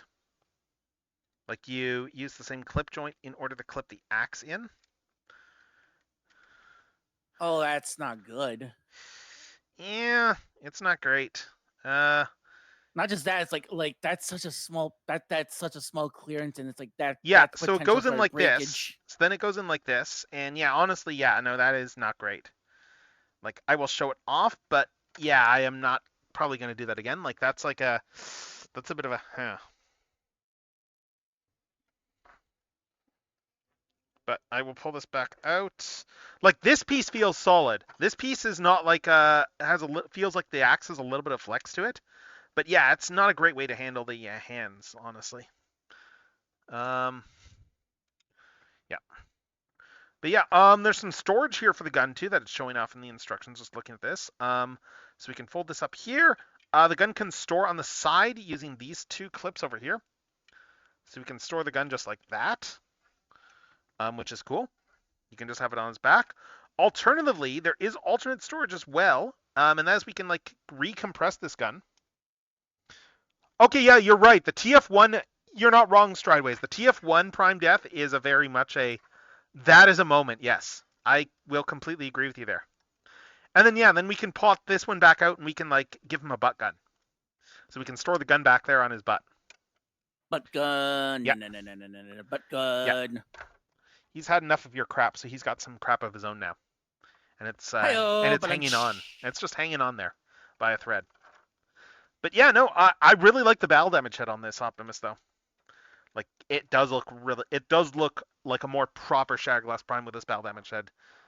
Not just that, I think the bigger head on the masterpiece makes the details still come out better. Yeah. I'm just going through making sure I get all the instructions. Did this one have a battle damage side or two or? Oh no, he did not. Okay. No, this one did not. I thought he did. No. It's the other one that did. It's the small one that did. This one does not. Looking at the accessory page, it's just got that matrix. Then what was that purple thing that was in the package? Maybe it was one of the heads that you were looking at. I'm just looking at what's on the contents on the back of this. The purple thing was in the commander class tray, and we already showed that. But yeah, there's the matrix right there, just sitting in there.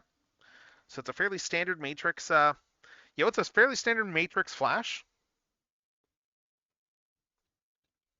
You know what he says. You know those classic words of Optimus Prime. My name is Barry Allen. I'm the fastest man alive. Only on the CW.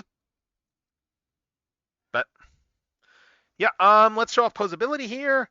So head, we have this ball jointed range here, some very good range. We also have the ability to pull this whole thing up like this and get the head further even more, if for potential poses. So you got a lot of potential posing you can do. Like if you say want to have him like looking ahead like this, you can, or like if you say, I don't know, JoJo posed him a bit there, he would be able to look up a bit there, and you can do that whole like cheating the you can do the whole animation model cheating-ish thing there with this pose. If you say JoJo pose him like this. So like, from the side it looks like crap, but like from the front, it, depending on the angle, it looks fine. The antennae do they swivel on this one? If they do swivel on this head, they're not I don't really want to push it because they're not really moving that much. Yes, there's that. What else? And this piece does stay down fairly well once you do that. Arms go out to here. Arms go down to there. Swivel around. We got a swivel out over here too. So we got like a double joint here for the shoulder, which is nice. That's pretty good. Yeah, you got some good range of motion in these shoulders. Like, I like how they sculpted it. They built this guy such that this whole joint is unimpeded too. So yes, that means you could like get his hands all the way up like this if you wanted to. He can, yeah. So he has like really good range of motion. In the No, hands. this is not a bootleg. This is the real deal. Yeah, no, this is an official one here. This one's an actual like official one. I do have the knockoff though. I do have the knockoff of this because they did a knockoff back in the day of this guy. I do have that. And I'm going to be bringing it out shortly. But yeah, what else? We also have butterfly joints. That's right. We have the Digimon opening. So butterfly joint goes out to there. And then, this all goes out to here. So he can full on do like the never pose or like hold a sword or something like that. Yep. Oh, yeah. No, it looks nice. What else? Okay, elbow. Elbow goes up about... That's what, 135 degrees or so? I mean, it's pretty standard for elbows. Better than what Hasbro does. And it looks pretty good while it's doing it, too. We also have, let's see, wrists. Oh, wrists all the way around. Thumb, in and out. There's no up and down on the thumb, just in and out. Fingers, we have 2 chunks on the fingers that have 2 joints apiece. Which is what the commander has too, incidentally. Like as I mess with this guy, I kind of find myself thinking, yeah, you can kind of see a line from this to the commander, and that the commander is kind of a bit more of a simplified version. That's just a little bit cleaner. Legs. Okay, the legs do some cool... Let's see. Before I do the legs, let's see. Waist joint. He does have a waist. You do need to unhook this a little bit for the waist, but yeah, he does have a full waist. He also does have an ab crunch. He has a bit of an ab crunch. We can ab crunch him like this. So very good ab crunch to him. I just need to peg this back down. Like it all locks in place once you peg it back down. Let's see. Legs go out to the side. Skirts, we can get them all the way up there. Skirt at the back. Okay. It also does a thing a lot of G.I. Joes do and stuff do, whereby the legs actually pull down. And yeah, let's see what else. Yeah, so we got the legs like this. And we got this really cool thing here in the hips here, where when you bring the hips up, the skirts are all spring-loaded, so they just automatically go into the body like this. So they just swing in, and they swing back out when you bring the leg back out. It's great. I kind of love when they do stuff like this on figures. He does have pull-down hips too, I think. I'm just trying to remember. Maybe he doesn't. Okay, maybe I'm misremembering. Yeah, some very clicky ratchets. Knees go all the way back here. There's some double knee. Yeah, we got some. Oh, yeah, we got some interesting bends to the knees too. Like we got this knee bend up here. We got another knee bend over here. So like the knee articulation is very good on this guy. You can see just looking at this. Like we can bring a bunch of this stuff out here. Oh, I think it attached something in the knee back there. Oh yeah. Hold up. Yeah, it seems like everything hinges on you getting the knee right to like make sure that things are to make sure that it works. Yeah, I just shifted a piece here, so because the knee pads, if you notice there too, are on their own like articulation as well. There we go. Yeah, but you got a lot of play with these knees, for good and ill. Let's see what else. Ankle tilts, really good ankle tilts, like 90-degree ankle tilts. We got like a toe. We got a heel spur back here. So it is very much a prime that can do pretty much any pose you really need it to do. Also, shout outs to for the engineers for them to actually hide the heel spurs. Oh yeah, that's true. Yeah, the heel spurs are fairly hidden in here. Like they're not very obtrusive, and like shoutouts too for how clean the legs are. Like look how clean. Like you can see hints of the wheels, but it's very well done. And again, it's very cool that they moved like the whole sides of the cab down into the legs, and then that also puts weight down in the legs too. So it just like gives them a lower center of gravity. It's like the same trick there, like for some of the third-party figures there, like for the third-party RC case in point that Mastermind Creations does. Like that figure has like a lot of die cast in the legs specifically to shift that center of gravity downwards so that it's not top heavy. Like it works very well just having like half die cast legs on that toy. Like it does exactly what it needs to. Interesting. Mm-hmm. It actually stands surprisingly well on a shelf there, especially since it has ankle tilts, so you can adjust its stance. Like, and that's despite like the heel feet, because the feet on that figure are not big. Yeah, so we got this here. We got this guy here for comparison, and we are going to do another comparison because, as I keep alluding to, I have a knockoff right here, and this knockoff is in the more original Shatterglass colors. So we're going to be able to compare this. And okay, that's why I thought this was a swing down. Yeah, right, because it's like the problem with this knockoff here is that I like the colors, but it has a big flaw, and that flaw is that it does not have a properly ratchet. It's missing like a ratchet in one hip, and because of that, it cannot really do much in terms of standing because that whole thing will collapse.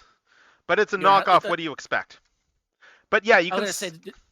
Sorry, I was gonna say you don't have like a stand you can put it you can plug it in so you can at least stand up. Oh, once I get him standing, if I pose him properly, he'll stand fine. Like I don't touch this figure; it normally just lives on a shelf. But fair enough. So that's not a huge deal. But yeah, here it is. Let me just get its gun back in. But yeah, just for a quick comparison here it is next. This is next to the Shatterglass knockoff that came out. Like probably within a year of MP44 coming out. So you can see, like, I did sticker this one up with a faction symbol. Like, the faction symbol wasn't there before. That's all me. But this really does showcase the difference between, like, again, like the old and new style of Shatterglass decos. Because this one is very much going for the old school style of the the BotCon era colors. Not just that, I think there is one thing that kind of like trips me from the knockoff one, and that's the fact that the official one has the yellow windows, while the knockoff doesn't. And it's like I think that works better to break the colors out better. Oh no, this one has yellow windows. They're just dark yellow windows. Never mind. Yeah, it's just very dark yellow, and that is entirely because like the original Classics toy had like very dark windows. Like this one's going more for the Classics deco. And that one had fairly dark yellow windows that were probably a little bit trending more towards orange too. But yeah, it's just much darker in terms of the actual shade. But you can see here we have the more desaturated color here on the blue. We have like the yellow crotch. We have the black there instead of the silver. Like yeah, that's very much like the old style of Shatterglass that they used to do for these guys. And yeah, it's cool. It's interesting just to contrast all this stuff, honestly, just to compare all these things. Yes, dark piss-colored windows. Yep. Yeah, so that's this guy. And I'm just gonna do one last thing. For comparisons, I'm gonna pull these down. I'm gonna pull these guys both down because, let's compare robot modes here on these two. We got this guy over here. We got this guy over here. We're gonna put him back in the bot mode, and we're gonna get pics of both of them together. Because, yeah. Actually, let me do another pic of this one first. This is him with the first Commander class knockoff, which again you can see here that it's interesting. This one knockoff actually feels even more out of sorts now, because while it's going for the modern style of Shattered Glass in terms of the colors, they got the purple completely wrong for the modern style. Like if you see what I mean looking at this. Yeah. Like it is a much more toyetic pinkish purple, which is not like the deeper purple of this version of the character. And it's kind of a weird mishmash in that because this is closer to like the more classic style purple. But yeah. So let's transform this guy back. Let's unpick these legs. Let's get all this guy out. Remember the order of operations and everything. Like, I do love the Commander class toy. It's legitimately like a really fun toy to transform. Like, this is just this is like a very much a victory of toy engineering, this figure. They really did a great job on this. And I will sing like Hasbro. Was it Yuya that did this one? I can't remember. Was it Yuya-san that did the Commander class Optimus? I know all that's documented. I just can't remember who. Let me go check. Sure. Thank you. Thank you very much. Thank you very much. That's the advantage of someone who is in front of a computer, where I'm just sitting here and just walking back over to my computer periodically. Yeah, like, oh, just I love this leg. This leg transformation is just so good on this figure. Oh, it's just, it is beauty. We get all this stuff around like this. We get the actual like part that tabs the legs together, folding in underneath. Like, this is a very, very solid knockoff. Like, I would absolutely, and I think it says a lot too that the Shattered Glass knockoff is the one of the 3 on Shozi that sold out. Like, the other 2 have not sold out. But there. Tomiko Tatsumi was a designer for Oh, Commander Tomiko class. did this one. Okay, all right, cool. Yeah, I was just trying to remember who it was that did it. I know like Evan worked on this one too, but like on the U.S. design side, but because I remember he was like just talking up the design, like the design work on this at the SDCC panel. But yeah, so we got all this here. We got these arms coming back out. Again, and then of course I love the fact that this knockoff here also has the MP44 head, which is great. Yeah, we get all this up here. You are gonna out like so. Like, yeah, this feels very good in hand. This feels very good in hand. Like, no real issues with like, oh, some parts feel too loose, some parts feel too tight. No, it feels pretty much like the Hasbro one in terms of how everything feels. I would absolutely recommend this knockoff to people. If you buy a knockoff, that is. Like, I would still say, like, you know what, I know that you know, I get finances and stuff, but and I would still want to say, you know, Hasbro probably should get something for the fact that they ultimately were the ones that put all the engineering work into this. So, you know, buy the official release. But yeah, they probably won't be doing knockoffs of all the different decos. Like they might do them eventually, but I don't think they're going to do them anytime soon. Like, I can't see them doing like the Shattered Glass like for quite a while, let alone like this deco of Shattered Glass. Not just that too; it's a Commander class. So I'm pretty sure that the tooling and stuff like that would be astronomical, especially in this economy. I think they could probably do do stuff without the trailer. It wouldn't surprise me if they have a lot of that stuff gated, so that they Fair can enough. Yeah. do stuff. I was going to say I was going to say I think the only way they would be if they just skip on a lot of the accessories like the trailer. Yeah, you would have to skimp on. I think they. Well, I mean, it's one of those things. It's like you say that, but remember, we are probably going to get like some fan channel commanders. I was going to say too, we already know for a fact that the Nemesis Prime that's going to be released like sometime in a couple of weeks for the That's HasCon true. Although Nemesis is a weird situation because he's got those because you know, like, they're cutting stuff, but then they're also putting stuff in. Yes, but not to the extent where it's like it's gonna like cost around the same price. Right. And then of course not just that stuff with Nemesis, but I was thinking actually in terms of commanders, what I was thinking of is, well, we're obviously going to be getting a G2 Menasor at some point.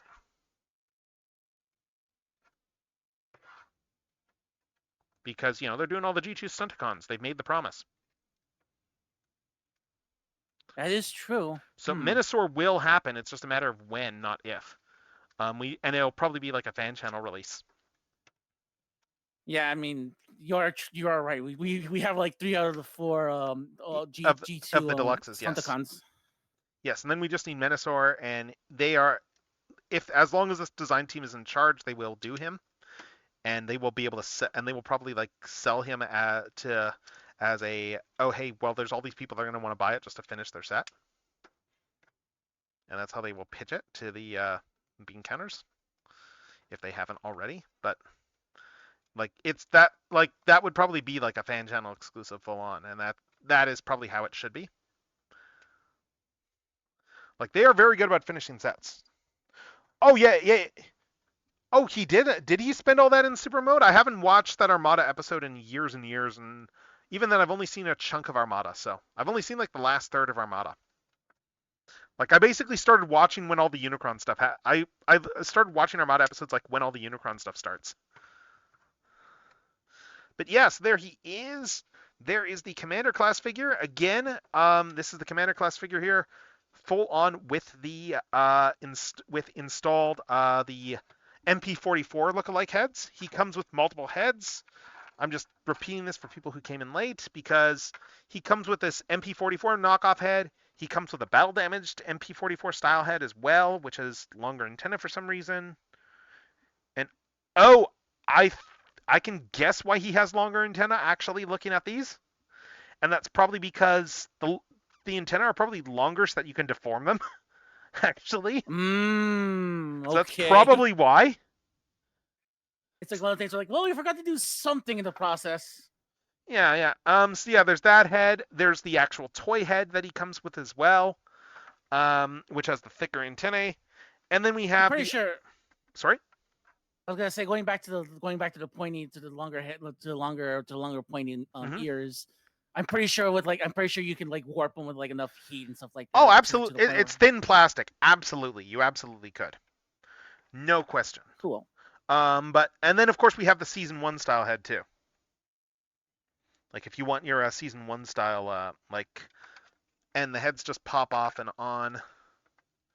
It's just a simple ball joint. So there, now we have a season 1 styled Optimus Prime head. And then we can, just do the battle damaged faceplate. And again, this guy holds together really well. Oh, this isn't down all the way. Hold up.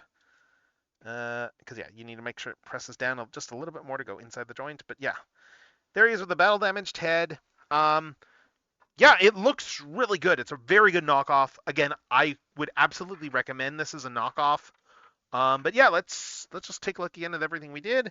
We did these two guys. We did this Akane statue over here. This Black Collection Gridman Universe Akane, which is it's a really nice statue. It's a really, really nice statue. We got this Akane here, which is a Akane statue where nothing is nailed down. Like there is nothing that actually pegs in anywhere. It's all gravity and it's all slots. And that is for good and ill. Like even like with the actual like shoe here that is meant to be resting on the toe, there is just like a little cutout for the there's just a little tab in here that's meant to go into like the toe that's sticking out. I was just saying, it amazingly like that? Held up throughout most of the stream. Yeah. No. I mean, like if you leave this undisturbed on a shelf, it's gonna be fine. I think the biggest X factor is actually the juice box. The juice box is probably the part that's most likely to move. But like she looks really good as well though. So oh yeah, like the shoe just came off again. Again, if you look at this funny, it's gonna pop off. But I do really like the visual of it though.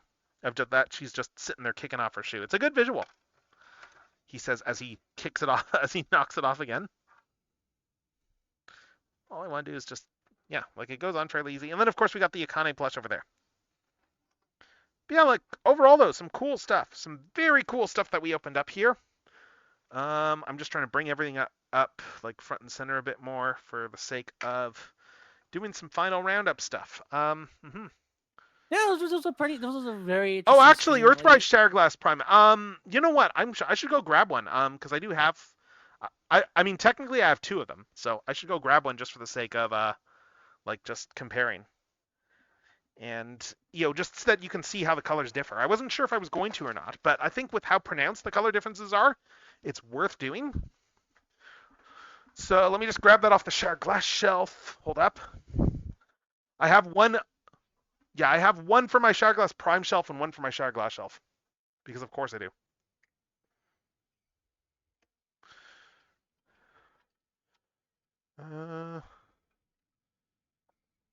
All right.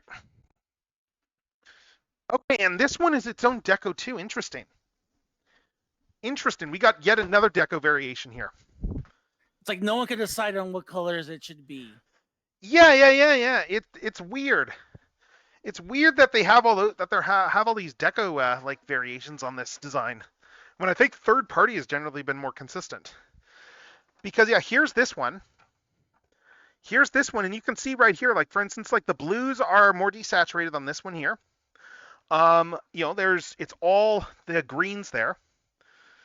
Yeah, and his windows are more green, or more greenish It's yellow more than of a it is greenish yellow, yellow. yes, but then even like the crest up here, that's green instead of gold. Like, and they got some greens there. Like, well, I don't know. I think this one is actually closer to the BotCon colors, honestly. I think this one is hewing. Like, I was looking up photos, and I think this one does actually hew closer because the BotCon one does have like the black thighs and and it's got like the black biceps because against the classics mold, it's got the gold crotch area. It's got like dark orange windows. Like this one is definitely closer to the BotCon one. This one is just a newer deco. And I've never really liked the purple that they used on this one. That's my own personal preference. I like this one well enough, except I don't think the purple's very good. And I also think it's really weird that they swapped the shoulder for the faction symbol, considering that like I get they probably did it just because the whole mirror universe, but considering that they deliberately left the detail clean on this toy specifically for a faction symbol, it's a And also really too, it's a really yeah, mystifying decision. and also like it looks very messy on the other arm. Hmm. Yeah, it does look. Yeah. It does look a little bit messy, yes. But yeah, that is all the stuff we were opening tonight there. Hmm. Yeah, but I really like this knockoff though of the Shaggless Optimus. Like the masterpiece is cool and all, but I think the knockoff is actually kind of like the one that I'm digging the most of the stuff that we've been looking at tonight. Yeah, like these last couple of days, like having the Iron General and stuff like that, Hmm. I'm a little bit more invested on getting a little bit more of the bootlegs and stuff like that. So, Mm. it was fascinating. It was good talking to you like about these type of things, and like having this in my hand and stuff like that to Yeah, like know how these things work and stuff like that. So it was good. It was good for you to bring me on and to have this little conversation about this yeah, stuff. yeah. Yeah, I'm just looking around and just seeing what I want to, because we're wrapping up, so I'm just looking to see who I want to raid here right now. Is there anyone that you're just may as well ask you, Ramsey? Is there anyone that you're following that is worth giving a raid? I don't have a lot of people on right now for on my own follow list, so Let me see who's on mine first. like I've got people I could raid, but I'm just looking at run times and going, well, how late are they still going to be going, sort of thing. So I Well, just because figured yeah. if you want to one of your people, then go for it. Okay, I think I it's just one of. figured I would ask if there's anyone that like anyone in your group there that's still going strong and doing something interesting. Let me check here though. May as well. It doesn't hurt.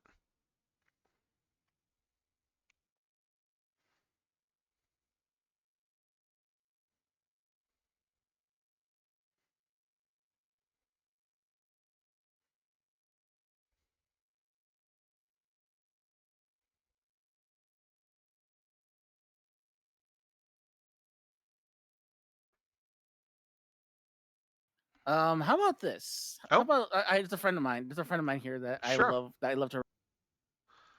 sure. What's the name? Her name is Pokio the Storyteller. Let me DM you the name. Okay, yeah, sure. Because I'm not sure how to spell that. Yeah.